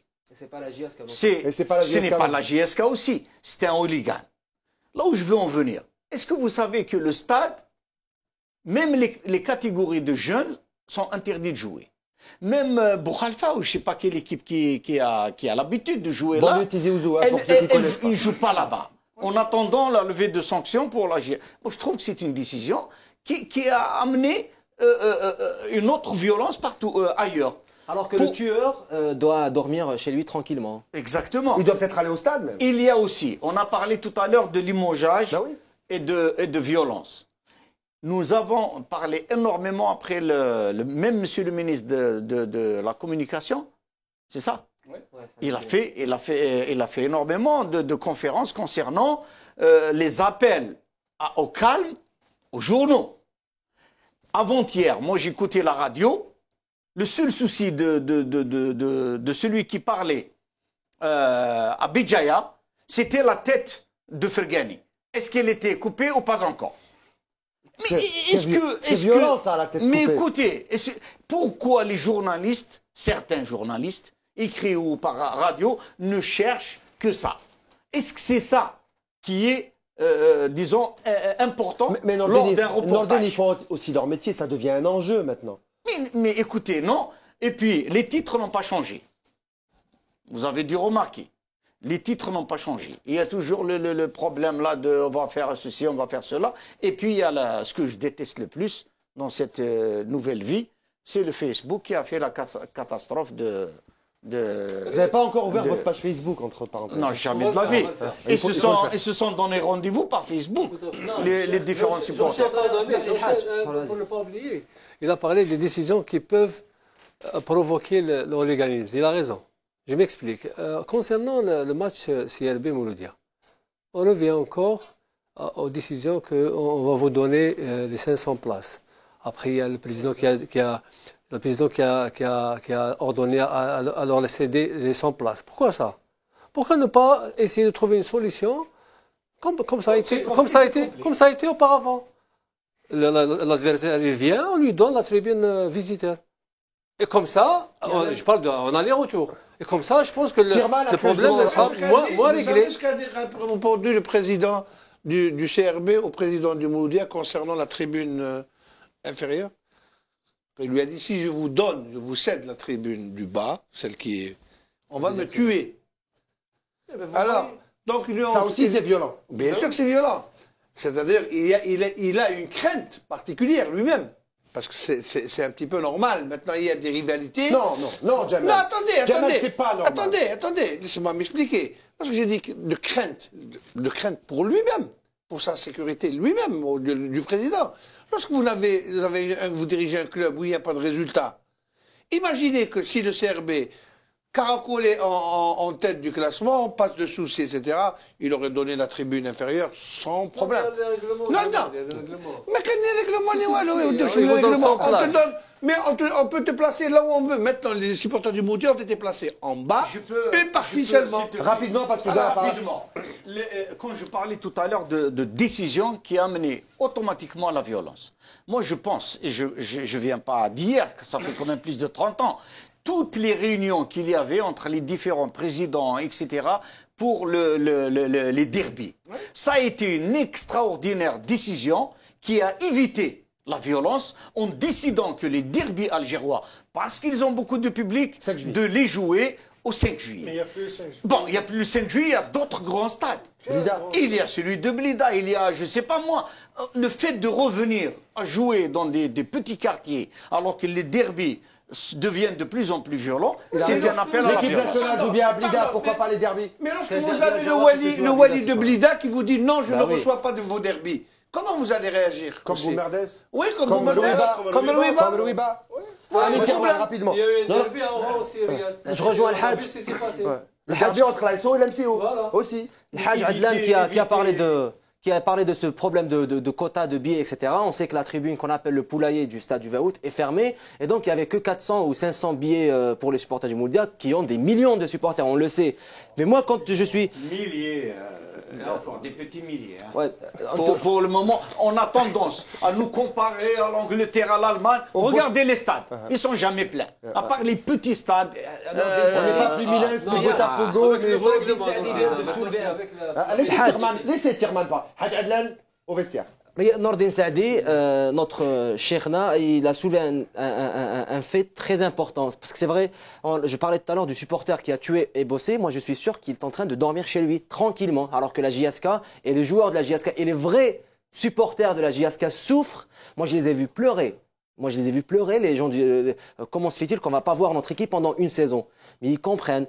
Mais pourquoi je dis ça? Parce que la plupart des supporters qui font ce genre de mouvement, ce n'est pas des vrais supporters. Tout à l'heure, le Cheikh a dit que, je ne sais pas qui a dit que le supporter a le droit d'être mécontent contre son équipe, etc. Mais le vrai supporter ne fait pas ça. Celui qui fait la sanction du huis clos, elle a touché le club. Mais elle n'a pas touché le tueur, parce que le tueur, ils sont fous. Le tueur, la semaine prochaine, il ne voit pas son équipe. C'est quelqu'un qui est... le samedi... Je ne vous dis pas de qui il est supporter, mais il parle avec les tribes. Juste un exemple, et il y a un fait très important dont on n'a pas encore parlé dans les médias algériens, parce que, alors que c'est très important, il y a ce qu'on appelle les ultras. Jamal Rajdi connaît certainement. Ah, je ne connais pas les ultras. Je connais pas les ultras. Ils sont tous les ultras qui est un phénomène. Les ultras que je connais, jusqu'à l'heure actuelle, c'est des ultras, c'est des jeunes supporters d'un certain niveau intellectuel qui payent de leur poche pour faire des tifos. Ça s'appelle des ultras, ça? Vraiment, sérieusement. Hein. Non, il y a des il doit y en avoir dans tous les clubs. Mais honnêtement, c'est une autre culture du supporter. Ils viennent pour se défouler, pour faire beau, pour montrer ce dont on est capable. Lorsque vous avez... on confectionne un tifo de 300 ou 400 mètres. Mais ça dépend non, des tifos très... Les supporters du CRB, avec tout le respect que je leur dois, et même le groupe ultra du CRB, dont là où j'ai pas mal d'amis déjà dans le groupe ultra du CRB, que je respecte beaucoup, ils font partie des meilleurs supporters du pays, mais contre le Nadu Sendé, ils ont accroché une banderole à Bollorine, j'étais présent, où il y avait... ils ont été suspendus pour ça? Ils ont été suspendus, mais ça ne suffit pas. Mais ils ont comment été suspendus, ça ne suffit pas. La banderole du PSG pour dire que ça se passe pas chez nous. Je termine avec ça, Riyad. Je termine avec, je crois, et les ch'tis en les traitant il y a des règlements de compte. Je termine juste avec ça, Riyad, s'il te plaît. En les traitant de déficients mentaux, si je me souviens peu. On va terminer, messieurs. Riyad, je termine avec juste un petit exemple. Sur les ultras en Italie, on sait que l'Euro 2016 a été presque volé par la France. Même pas volé, parce que l'UEFA, ou je ne sais pas qui décide, n'a pas attribué l'Euro 2016 à l'Italie pour des raisons de sécurité à cause des mouvements ultras qui ont refait surface lors des 4 dernières saisons. Notamment à la Lazio. Et je sais que vous êtes très proche du calcio italien. On va terminer avec ce que moi je trouve dramatique et même criminel. Pour rétablir des faits, la Lazio a un groupe de supporters merveilleux. Vous connaissez bien la Lazio, notamment notre ami qui était au Mouloudia, rappelez-moi son nom. Enrico Fabro. Alors pour terminer, ce que moi je trouve triste, parce que le foot c'est aussi la fête, on a attendu le premier Classico qui était magnifique à Bolloré entre la JSK et le Mouloudia, très beau match, même s'il y avait une défaite du Mouloudia, très triste pour le Mouloudia, mais c'était quand même un beau match de championnat. Et on attendait le grand Classico de la capitale entre l'USMA et le Mouloudia. Il n'y aura pas de public, il n'y aura pas de spectateurs. Est-ce qu'un USMA Mouloudia sans public a un sens, Nordin Saadi? Vous en avez vécu dans les deux côtés. À Bolloré, je suis à 100% pour le huis clos. Au vu mais de ce Nordin, un match sans public, c'est pas un match de foot. Mais avec le public qu'on vient de voir, c'est pas la peine. Il faut que les gens se calment. Est-ce que c'est une bonne sanction? Moi, je pense qu'elle est tombée à pic. Il n'y a jamais eu, disons, beaucoup de grabuge. Jamais eu de drame dans le derby. Je l'ai vécu. Ça a été, écoutez, le Mouloudia... Le seul drame qu'il y a eu, c'est la tribune qui s'est effondrée. Exactement. Non, le Mouloudia et l'USMA, et j'ai fait des derbys dans l'un contre l'autre, ça a été, c'est l'exemple que j'ai donné l'année dernière quand j'étais à la JSMB, où j'ai dit que la JSMB et le MOB doivent prendre exemple sur les supporters du Mouloudia et de l'USMA. Mais néanmoins, avec, disons, cette violence qui gagne les stades ces temps-ci, moi, au fond de moi, je suis content que ce soit huis clos parce que j'ai peur d'un incident encore. Parce que, tout à l'heure, tu as cité la vente de notre championnat à d'autres pays. Moi, j'ai eu la honte. Pas encore. Moi, j'ai eu la honte de zapper comme ça et de tomber sur une chaîne. Il faut voir comment elle caisse. Qui diffusait CRB Mouloudia. Qui diffusait CRB Mouloudia. Il fallait entendre les commentaires qu'on disait sur l'Algérien, sur la violence de l'Algérien, sur la nervosité de l'Algérien, etc., etc. Donc, moi, je pense que... En fait, vous voulez dire qu'on n'a pas un produit exportable pour l'instant, à l'étranger. Notre foot n'est pas exportable. Il n'est pas exportable, exactement. Ni techniquement, ni en termes de spectacle, ni en termes d'image et d'exemple de supporters. Parce que les supporters, ils ont donné l'exemple. Mais combien de fois? Ils ont donné l'exemple. On a vu des stades de USMA Mouloudia au 5 juillet avec des tifos extraordinaires des deux côtés. Et un match qui s'est passé, les gens rentrent la main dans la main ou et descendent à Babeloued sans problème.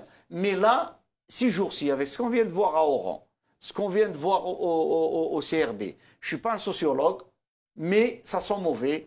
Et les gens, enfin, les décideurs doivent faire attention à ce genre de dérapage où on se donne rendez-vous à 6 h du matin pour se bagarrer, pour disons, atteindre à la sérénité, à la sécurité des habitants. Il faut mettre un holà. Pourquoi on ne persiste pas dans des campagnes de sensibilisation? Pourquoi? Voilà. Pourquoi on arrête? Pourquoi on fait des opérations, des campagnes épisodiques? Allez, pourquoi? Pourquoi on ne persiste pas dans une démarche? Pas de fumigène, pas de fumigène. Nous, on va le faire, Jamal, il n'y a pas de problème. Non, oui, c'est vrai. Si on ne fait plus la fouille à corps, je ne jette pas la pierre au service de sécurité, ils font ce qu'ils peuvent. J'ai bien dit ce qu'ils peuvent. Parce que c'est pas facile de gérer des mouvements de foule. Oui, dans des enceintes pareilles, c'est très difficile. Qui ramène les fumigènes? Moi, j'étais témoin de 2 décès en Algérie. 2. Un à Relizane, comme ça, sous mes yeux. Quand j'étais au Mouloudia, d'ailleurs, en 2e division. Et un au 5 juillet. Notamment ces gros trucs de marins, là. Mais écoutez, c'est pas possible. Nous avons actuellement, au niveau sécuritaire, vous avez bien lu ou vu ce qui se passe au niveau des frontières. Nous sommes fiers de dire que notre armée nationale ne laisse pas passer et trouve tout le temps les moyens de juguler, notamment en armement. Il y a beaucoup d'armes du côté de la Libye et qui sont mis, disons, tout de suite pris en flagrant délit. Mais là, les fumigènes, c'est chaque année. On en parle. Et chaque avant l'Aïd ou avant Mouloud, je ne sais pas qui trafique là-dedans. Mais les fumigènes avant, c'était beau, c'était beau dans les stades. Mais Tirman, c'est interdit. Mais attends, mais pourquoi? Parce que moi je parlais tout à l'heure des ultras, je crois que Jamal Rasdine ne m'a pas très bien compris. Dans la mentalité ultra, non mais la mentalité ultra est trop profonde. Il fait partie des ultras. Non, pas du tout. Moi, non, pas du tout. Hadj, la mentalité ultra est trop profonde. Même Maldini n'a pas échappé à ce groupe d'ultras lorsqu'il a dit que les ultras sont amoureux d'eux-mêmes et ne sont pas amoureux du club. La preuve, ces supporters-là, pas tous les supporters du Mondial. C'est ce qu'il dit Tirman là. Non mais je vous jure, Riyad, ces supporters-là qui ont animé des fumigènes et qui les ont lancés sur les supporters du CRB, lorsqu'ils ont quitté le stade, leur équipe, Mouloudia, avait perdu.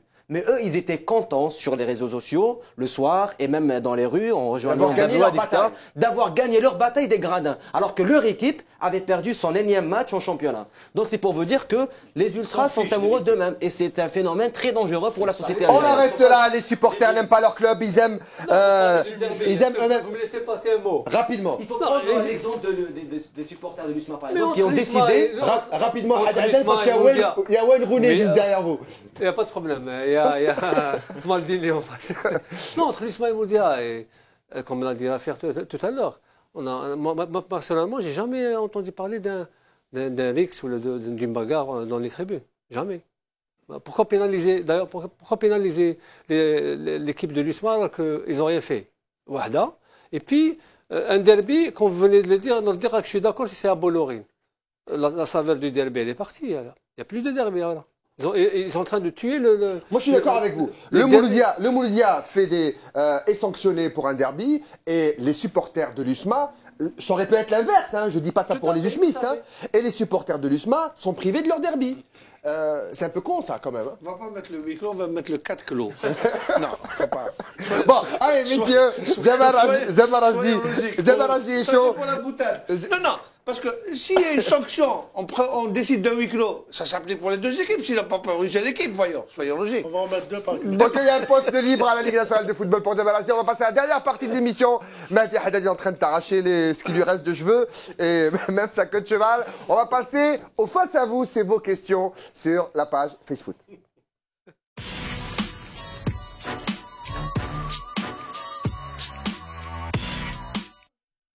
Alors, pendant que les fous rires commencent à s'étouffer ici sur le plateau, on va commencer. Il est encore là, il est de retour. Comment il s'appelle, messieurs, vous vous souvenez de lui? Voilà, c'est Mister Mohamed. Voilà, on va rajouter une chaise pour ton badit pour la semaine prochaine. Ou alors, Nodine, tu vires Hadadlan et on ramène... Il est le bienvenu. Il est parmi nous tout qu'on a commencé. Depuis qu'on est là, alors première question de Mohamed Goldberg Trombaji. Ballon d'or africain, gros scandale. On vu si Brahimi ne le remporte pas, puisque les Gervinho, Touré n'ont pas été étincelants. À votre avis, est-ce que si Brahimi, on en a parlé tout à l'heure rapidement, est-ce que ce serait un scandale s'il ne l'en remporte pas? Un scandale, je ne pense pas. Il y a d'autres prétendants aussi. Hein. C'est des choix. Il y a des fois, il y a des choix malheureux. Vous savez, en 2010, pour moi, c'était le summum un peu le ballon d'or européen a échappé aux Espagnols, alors qu'ils étaient champions du monde. Oui. Aucun Espagnol n'a gagné le ballon d'or. Iniesta le méritait en tout cas. Voilà, Iniesta ou autre. Mais finalement, c'est Messi qui l'avait gagné. Bon, c'est des prix qu'on donne comme ça, mais il ne faut pas trop... Enfin, il est contesté, le ballon d'or européen, il est contesté depuis quelques années. La dernière fois aussi. Il y a d'autres critères d'attribution. Au-delà du fait que la concurrence est forte quand même, il y a de grands joueurs qui figurent, les awards, les meilleurs joueurs africains. Il y a Touré, il y a Gervinho notamment, il y a Asamoah au Ghana, il y a pas mal de joueurs, notamment... Il y a Gian. Voilà, John Asamoah. Donc je pense que Brahimi a une chance effectivement. Tout comme Slimani, un peu moins, pour ce qui me concerne, ce que je pense. Farouli est peut-être... Mais je pense que Slimani un peu moins aussi. Brahimi a des chances de le remporter. Mais cela ne m'étonne pas qu'il ne soit même pas classé parmi les 3 premiers aussi. Parce qu'il y a d'autres considérations, comme c'est le cas du classement mondial FIFA Coca-Cola. Il y a d'autres critères qui rentrent en ligne de compte. Coca-Cola, vous avez dit le mot qui fâche. Voilà. Je rappelle juste un truc. Il y a aussi un autre trophée, celui du meilleur joueur local, où 2 Algériens sont en lice, les 2 Sétifiens. Oui. Janet et Janet. Par contre, la Tunisie, on parlait de ce trophée du joueur africain, c'est-à-dire de tous les championnats du monde. La Tunisie possède 2 joueurs seulement, mais ils sont issus, ce qui est bien. Championnat local. Championnat local. Produit local. L'étoile du Sahel. On va aller rapidement parce qu'il ne reste pas beaucoup de temps. Toujours avec Monsieur Trombaji. Il parle de Bounjah qui vient de débarquer dans la liste de Gourcuff et il dit: n'est-il pas la meilleure solution en termes de jeu pour Gourcuff? Et il rajoute, entre parenthèses, on en saura un peu plus au terme d'efficacité prochainement. Pour la triplette, Brahimi, Forouli, Mahrez juste derrière lui. Alors, Bounjah, que peut-il apporter à la sélection, à votre avis? C'est un autre profil, c'est-à-dire que Slimani. Je pense qu'il a pris la place de Belfodil. Parce que c'est un peu un joueur puissant, mais un peu plus technique. Et je pense que ce sera un très bon concurrent à Slimani, mais pour le moment, Slimani est bien parti pour occuper sa place. La question, on l'a vu, Belfodil par exemple, qui est venu de Milan, hein, je parle de l'Inter bien évidemment, et qui n'a jamais pu s'imposer. Est-ce que c'est à cause de Vaïd ou pas? Je ne sais pas. Est-ce qu'il lui a donné de la chance ou pas? Est-ce que Bounjah, lui, a la chance d'exploser comme a fait Slimani dès la première minute qu'on lui a donnée en sélection? Je pense que c'est performance qu'ils l'ont sélectionné, d'une, et puis espérons qu'il aura l'occasion de nous montrer son talent lors des 2 matchs qui vont venir. Mais sur le plan qualité individuelle et technique, je pense que Bounjah a largement sa place en équipe nationale. De toute façon, il a quelque chose qui plaide pour lui, c'est qu'il vient compétitif. Il n'aura pas... le problème de Belfodil, c'est qu'il lui fallait un temps pour s'adapter au rythme des joueurs qui jouaient et lui ne joue pas. Donc, je pense que ça dépend aussi du mental du joueur. Parce que Slimani, ce qui a fait sa force, c'est son mental. Moi, j'étais sûr qu'il allait réussir au Sporting. Pourquoi? Parce que c'est pas quelqu'un qui n'est pas complexé. Il n'a pas encore réussi au Sporting. Non, c'est quand même quelqu'un qui, venant de Chiaraga, il a marqué quand même 9 buts ou 13 buts, je crois. Mais il n'a pas encore totalement réussi. On ne peut pas dire qu'il a réussi, explosé. Il s'est imposé, il a joué par intermittence et ces derniers temps, il joue par intermittence aussi. Même s'il a été titularisé le dernier match. Il a marqué en Champions League. D'ailleurs, il a marqué 2 buts. Un contre son camp et un pour son camp. Chose que les autres joueurs locaux n'ont pu faire. Pour revenir au mental du joueur, Soudani, c'est pareil. C'est quelqu'un qui n'est pas complexé partout, quoi. Il n'est pas complexé. Et Bounjah, je me rappelle une fois, je me rappelle plus si c'était Ben Chikha ou Vaïd Alouzic, il avait convoqué un entraînement, un stage au 5 juillet. Il était très timide. C'était Vaïd. Il était très timide, il n'a cadré aucun tir. C'est pour vous dire qu'il était un peu gêné, il était un peu timide, trop timide, comme ce fut le cas avec Djabou. Ça c'est clair, mais maintenant il a pris confiance. Il était à Al-Harraj. À l'époque, quand il l'a ramené d'Al-Harraj. Il avait fait, à l'époque, l'ex-sélectionneur, il avait fait une découverte exceptionnelle qu'aucun journaliste n'a pu trouver. Il a trouvé le joueur du Cap de Batna avant. Bouchouk. Qui a disparu dans la nature, qui est revenu un petit peu. Non, qui est revenu dernièrement et qui joue avec Batna, avec le Cap Batna. Il a repris cette année après une galère à l'Arba'a et un peu partout à la GSK, l'Arabie Saoudite également. Donc, c'était le joueur qu'il avait. Bounjah, c'était une autre conjoncture. Maintenant, Bounjah est mieux armé. Il est en train de disputer un championnat quand même assez relevé par rapport au nôtre. Il a joué les coupes africaines. Donc, il est beaucoup plus sûr de ses capacités. Et je pense que la meilleure des choses qui puisse nous arriver à l'Algérie, à l'équipe algérienne, c'est que Bounjah soit très performant et qu'il réussisse à concurrencer. Donc, il faut qu'il joue l'Éthiopie. Naturellement. Voilà. Il va jouer. Il va jouer. Là, il a une chance. C'est qu'il tombe avec un entraîneur qui veut voir de visu. Voilà. Il a fait jouer Belfodil, les gens étaient étonnés. Mais il faut penser aussi qu'un entraîneur, quand il fait jouer quelqu'un, c'est pas tout le temps parce qu'il pense qu'il est bon. Il le met pour le voir. Voilà. Il le met en examen. Donc, comme nous avons maintenant gagné tous les matchs et que nous sommes qualifiés, je suis persuadé qu'il va lui donner un temps de jeu assez bon et il va prouver ses capacités. Alors, la trompette de Trombaji n'est pas encore bouchée. Il a encore une autre question. Ça n'a rien à voir avec le foot ou presque. C'est plus de la télé. Alors, monsieur Trombaji nous parle de droit TV. De droit TV, pas de Champions League européenne ou de Coupe du Monde, mais de Ligue 1. Comment se fait-il que la Ligue professionnelle de football signe un contrat d'exclusivité avec le PTV, le NTV, ou la télévision algérienne, et se permet, de vendre les droits à Beansport et à Alkes. Le NTV, c'est elle qui doit revendre et non la Ligue nationale de football. Je pense qu'il n'est pas très bien renseigné, Trombagy. Et il parle de Ligue 2. Le NTV n'achète pas les droits de la Ligue professionnelle de football de Ligue 2 et refuse de les vendre à des chaînes privées, dont ZRTV, merci, à Trombagy. Mais pour l'instant, ZRTV n'est pas intéressé, n'a pas négocié, mais que je chasse, mais je vous laisse la parole. La Ligue a tout cédé à l'ENTV. Notre ami se trompe malheureusement pour lui, et il se trompe, c'est que lorsque une Ligue, comme c'est le cas de la Ligue nationale, vend les droits de retransmission à la télévision algérienne. Pourquoi? Parce que la télévision algérienne est la seule qui est pourvue en moyens pour produire et pour assurer des couvertures de grande échelle. Et c'est à la télévision algérienne de rétrocéder à d'autres partenaires, comme ça a été le cas pour beIN Sport, pour la Coupe du Monde. On a acheté les droits pour la Coupe du Monde avec une somme astronomique à l'époque. Et on a vendu aussi, beIN Sport a pris un match de championnat pour chaque semaine. La chaîne Qatari, qu'a parlé sur laquelle qu'a diffusé Serbé Bouloudia, voilà, a fait le même. Donc elle a fait le même parcours. Elle a acheté les droits à l'ENTV et non pas à la Ligue nationale. La Ligue nationale, une fois que les droits sont vendus, elle ne s'ingère plus dans les affaires commerciales. Ça y est. C'est le cas de la CAF, pardon. C'est le cas de la CAF concernant le Sport 5. Et c'est Sport 5 qui négocie avec d'autres grosses télévisions les droits de retransmission de la CAN ou de la Coupe du Monde, ou de la CAN particulièrement pour Sport 5. Parce que la Ligue 2 est-ce qu'il y a des prétendants qui veulent avoir les droits de retransmission de la Ligue 2? On le saura dans les... Et pourquoi les privés alors?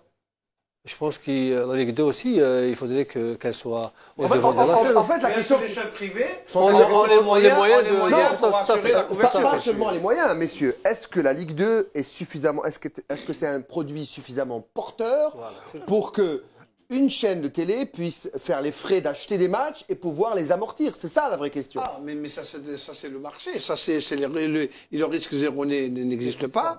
Donc c'est à vous en tant que chaîne, par exemple, la chaîne dans laquelle on est, si elle est capable d'acheter et savoir que c'est un produit qui est vendable ou bien ou pas. À votre avis, Jamal? Je pense qu'il est vendable. Très bien, on va passer à la... Je pense qu'on va... Je pense qu'il est vendable. Dans un premier temps, les prix ne doivent pas... Non. Voilà. Il faut promouvoir le produit Concernant la Ligue 2, non, je ne pense pas que ça soit exagéré. Voilà, il faut commencer par des prix un peu bas. Il faudra demander aux responsables de la chaîne d'ici d'avoir les moyens pour assurer la couverture. On leur demandera et on vous répondra la semaine prochaine. On va rester avec Trombagy qui parle de la CAN cette fois-ci 2015. Quelles sanctions pour le Maroc? La FIFA peut-elle et doit-elle sanctionner le Maroc de toute compétition? On parle de FIFA là, pas de CAF. La FIFA doit-elle sanctionner le Maroc de toute compétition? Qui assurera les frais supplémentaires aux équipes africaines? Pour être plus clair, ce n'est pas une décision lâche du Maroc de refuser la CAN, juste peur de l'Algérie, soulever le trophée à Casa. Je ne sais pas si je crois que c'est à Rabat la finale. Surtout en acceptant d'accueillir le mondial des clubs quelques semaines avant. Alors, à votre avis, quelles sont les sanctions qui peuvent tomber sur la tête du Maroc, à part les sanctions qui ont été annoncées aujourd'hui? Les sanctions, je pense qu'ils vont être sévères déjà. Il n'y a pas une sanction.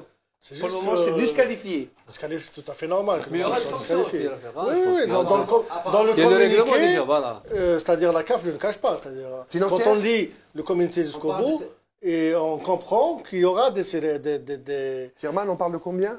50 000 $, et on parle d'une sanction de 4 ans. 50 000 $, c'est pas beaucoup. Mais c'est peu, 4 ans. Écoutez, le cas de 50 000 $ concerne uniquement la Coupe d'Afrique. L'amende de la Coupe d'Afrique, 50 000 $, c'est selon les textes, c'est l'amende la plus élevée.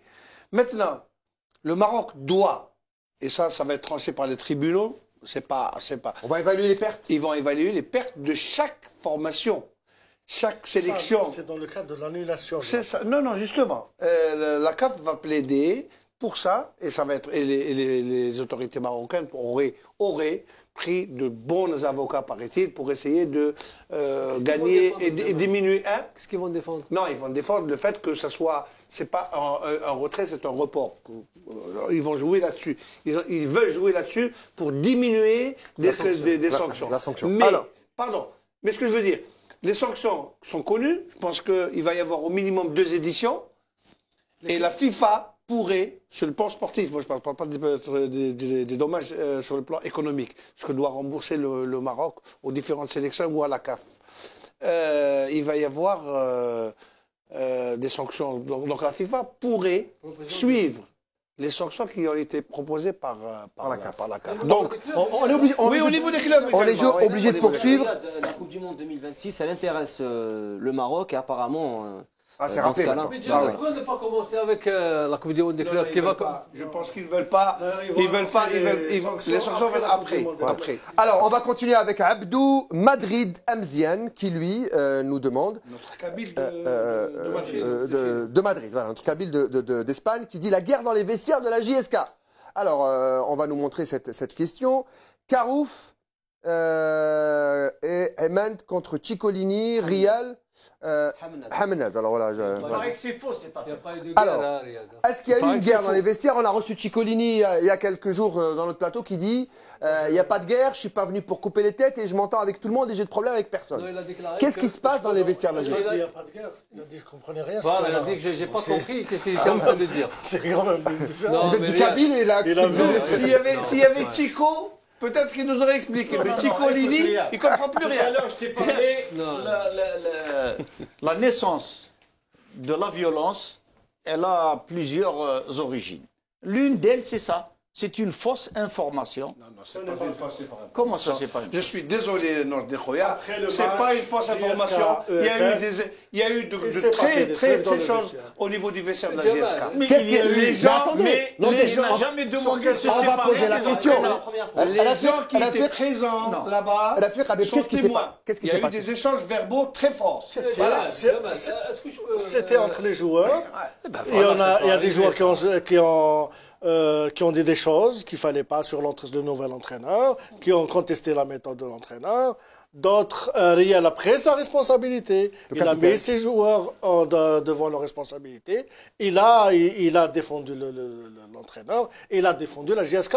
Parce qu'il ne fallait pas faire de telles choses dans les vestiaires après une défaite ou même après... Match nul. Voilà, même après match nul. Avec le fait qu'il voulait écarter Carouf et Hamnet. Il paraît que c'est faux. Il paraît que c'est une invention de journaliste. Ça, Ciccolini, il a dit, j'ai jamais demandé à ce qu'on me change de staff. Il a déclaré dans notre émission. Chez vous, Mouchalifine avec Mohamed Bokhmia.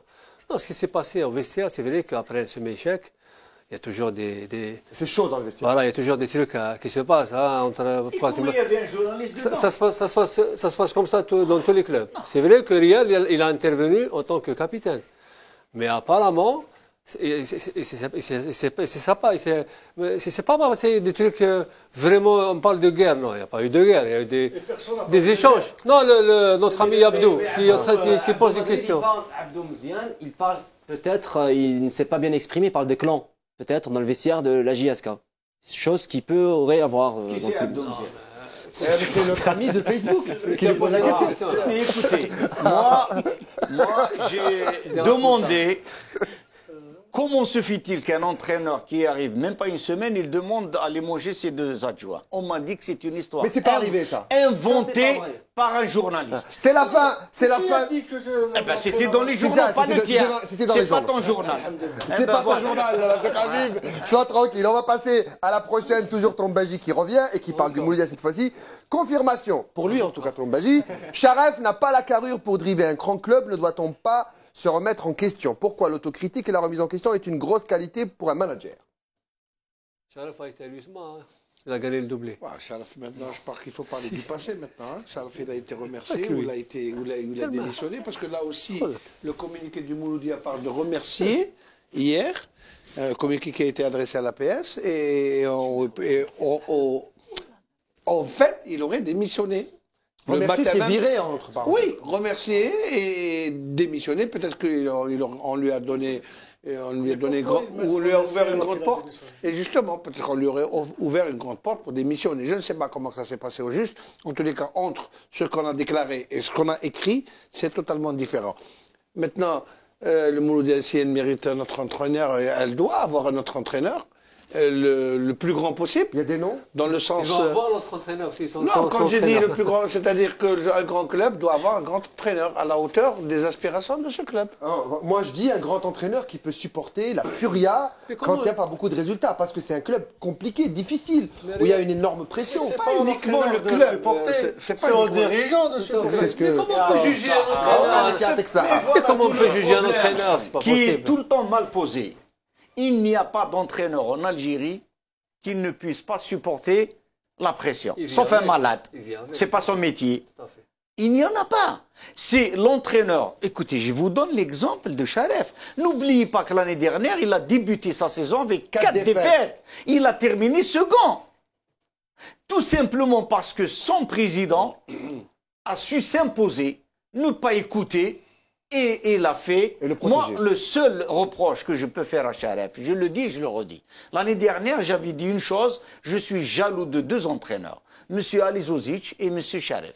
Parce que je n'ai jamais trouvé un président, quels que soient mes résultats, une fois j'ai été viré à 8 points d'avance.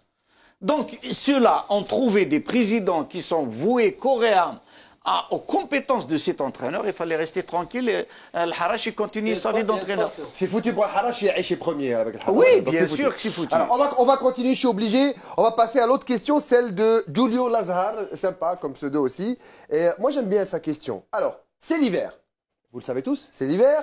Pourquoi la Ligue programme des matchs la soirée alors qu'il fait froid et que la nuit tombe tôt? Il y a des gens qui n'ont pas les moyens de se déplacer la nuit. Les matchs devraient se jouer à partir de 15 h. Ben, je suis sûr qu'il y aura beaucoup de supporters. Le travail, la Ligue 1 est vraiment nulle. Chaque fois, il y a des changements de programme ou des lieux de stade qui changent 24 heures avant. C'est désolant. Ils demandent à des joueurs plus professionnels. Un championnat alléchant, il faut d'abord, c'est un peu confus.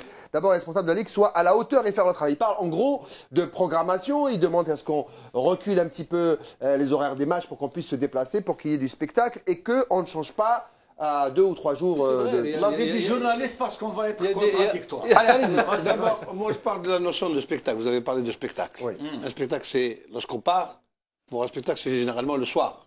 Mais pas tous les matchs. Laissez-moi parler. C'est généralement le soir. Lorsqu'on veut aller voir un match, il n'y a pas mieux que le soir, où on joue dans des conditions idoines. Sur le plan climatique, sur le plan même la fraîcheur qu'il y a donne plus d'envie pour jouer, etc. Et le spectacle est plus beau. Maintenant, dans nos stades, il est vrai, dans nos stades, que la notion de spectacle n'existe pas.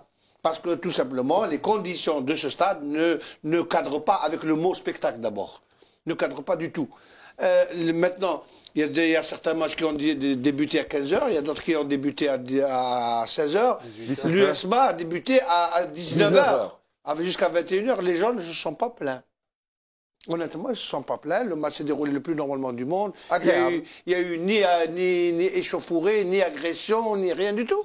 Les gens ont quitté normalement. Alors, il parle de changement de programmation. Je suis d'accord avec lui. Le changement de programmation, je suis d'accord. Le fait de changer de vendredi, après on joue samedi, on joue à 15 h, on joue à 17 h. Vous avez donné l'exemple de l'USMA. L'USMA a demandé à la Ligue de jouer tous ses matchs à 19 h. C'est bien. Eh bien, il y a un de ces matchs, ça fait 2 semaines, ils l'ont programmé à 16 h. Moi, je suis tout à fait opposé. À quoi? Au fait que nous devons faire ce qui se fait ailleurs. Nous ne sommes pas ailleurs, nous sommes en Algérie. Nous avons nos problèmes spécifiques. Nous n'avons pas pu cerner, juguler la violence qu'il y a eu à 6 h du matin. Comment veux-tu qu'on puisse le faire la nuit? Écoute, donc... Mais il n'y a pas eu d'incident, il n'y a pas eu d'incident.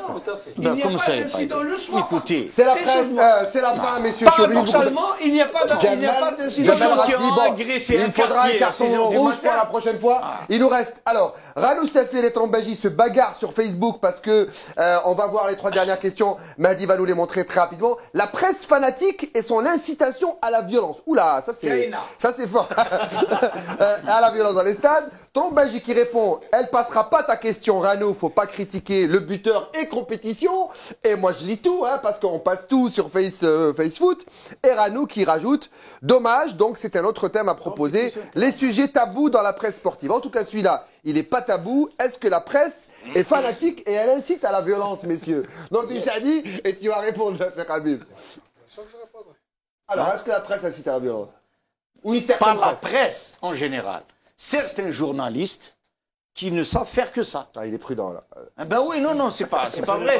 La presse, on ne peut pas faire sans, on ne peut pas vivre sans, et nous avons besoin de la presse comme de l'eau. Sinon, on ne vit pas, sinon le spectacle n'y est pas. Mais il y a beaucoup de journalistes qui font, je vous ai cité un exemple, moi je suis encore étonné et énervé à chaque fois dans le championnat, division 2, est-ce que Fergani va rester? Est-ce que l'autre va rester? C'est terminé, El Harrach, plutôt CRB. Ça, on parlait beaucoup plus. C'est professionnel, ça c'est la recherche de l'information. Ça c'est la recherche. Quand un entraîneur ils vont gagner le prix. Alors messieurs, est-ce que des articles violents peuvent... Franchement, est-ce qu'un article de presse et un titre peut provoquer la violence? Bien sûr. Bien sûr. Voilà, ils ont répondu. Bien sûr. Ça a été prouvé déjà, ça a été prouvé. Vous savez, il y a une radio au Rwanda qui avait un massacre au Rwanda à cause d'une radio. Oui, bien sûr. Maintenant, est-ce que la presse est responsable direct de la violence? Non. Il y a des endroits, des matchs, où la presse ne se mêle pas. Elle n'écrit rien. Elle n'écrit rien. Et vous croyez qu'il n'y a pas de violence dans les... Voilà. Des titres comme Mouharibi Sahara, c'est violent ça. Mouharibi Sahara, c'est un petit peu pour enlever l'étiquette de moi je préfère Mouharibi Sahara entre nous que les Fennecs. Parce que le Fennec c'est l'animal. Moi je préfère les Algériens. Je ne préfère pas Mouharibi Sahara, c'est vraiment. Non, les Fennecs. C'est fanatique et violent. Les Fennecs aussi, c'est pas bon, c'est l'animal le plus lâche. C'est celui qui se cache. Le plus vil. Ça m'étonne qu'on ait. Oui. Non, mais il fallait enlever l'histoire des Fennecs. Vaincre le mot, il y a des têtes qui vont tomber. Il y a plusieurs. Surtout à l'âge de la presse, quand tu écris en français, tu dois. C'est un exercice de style. C'est un exercice de style. Pourquoi Vaincre ou mourir en France ne fait pas d'émeute? En Algérie, on nous dit pourquoi vous mettez Vaincre ou mourir. Un titre qui a encore rapport des propos qu'on rapporte d'un président où il faut vaincre par tous les moyens. Ça c'est compliqué. Ça c'est pas normal. Ça c'est pas normal. Par contre, si on analyse bien le titre, ils laisseront les 3 points. Ils laisseront les 3 points. Quand on met aussi les supporters de tel club décident de chasser et de ne pas laisser rentrer une information comme ça ne doit pas passer. Ne doit pas passer, bien sûr. C'est irresponsable. Voilà. C'est irresponsable. Non mais c'est plus grave encore lorsqu'on écrit. C'est le dernier match de Nordin Sadi. Ça ne peut pas être le dernier, ça va être le premier. En tout cas, Nobi, ce ne sera pas ta dernière émission, tu seras là lundi prochain. Je vous rappelle, Sirman, je te laisse la parole. Je rejoins à la FIRC, il n'y a pas que les titres qui incitent à la violence. Mais par contre, il y a un petit phénomène qui commence à prendre l'ampleur. Enfin, pas phénomène. Mais dans beaucoup de journaux, c'est vrai qu'il y a des jeunes supporters qui ont l'esprit clubard. Et c'est là, par exemple, le match du CRB contre le Mouloudia. Il y a un journaliste qui a écrit dans un journal arabophone qui avait pendant toute une semaine que les supporters du Mouloudia allaient se déplacer en masse pour défier cette décision de Nana. Alors que pendant mais ça se voit que c'est le supporter qui écrivait ça. À part ça, mais les titres, sinon... Voilà donc, la presse peut pousser à la violence, mais n'est pas la cause de la violence. J'espère qu'on aura répondu à la plus grande partie de vos questions avec la plus grande sincérité. Merci Nourdine, merci Hadj, merci Jamal, merci Lafer, merci Amine, merci à vous d'avoir passé cette soirée foot avec nous. Je vous rappelle que le prochain rendez-vous, ce sera lundi prochain, 21h sur votre chaîne, la seule chaîne du foot, ZR TV. Merci de votre fidélité. Bonsoir.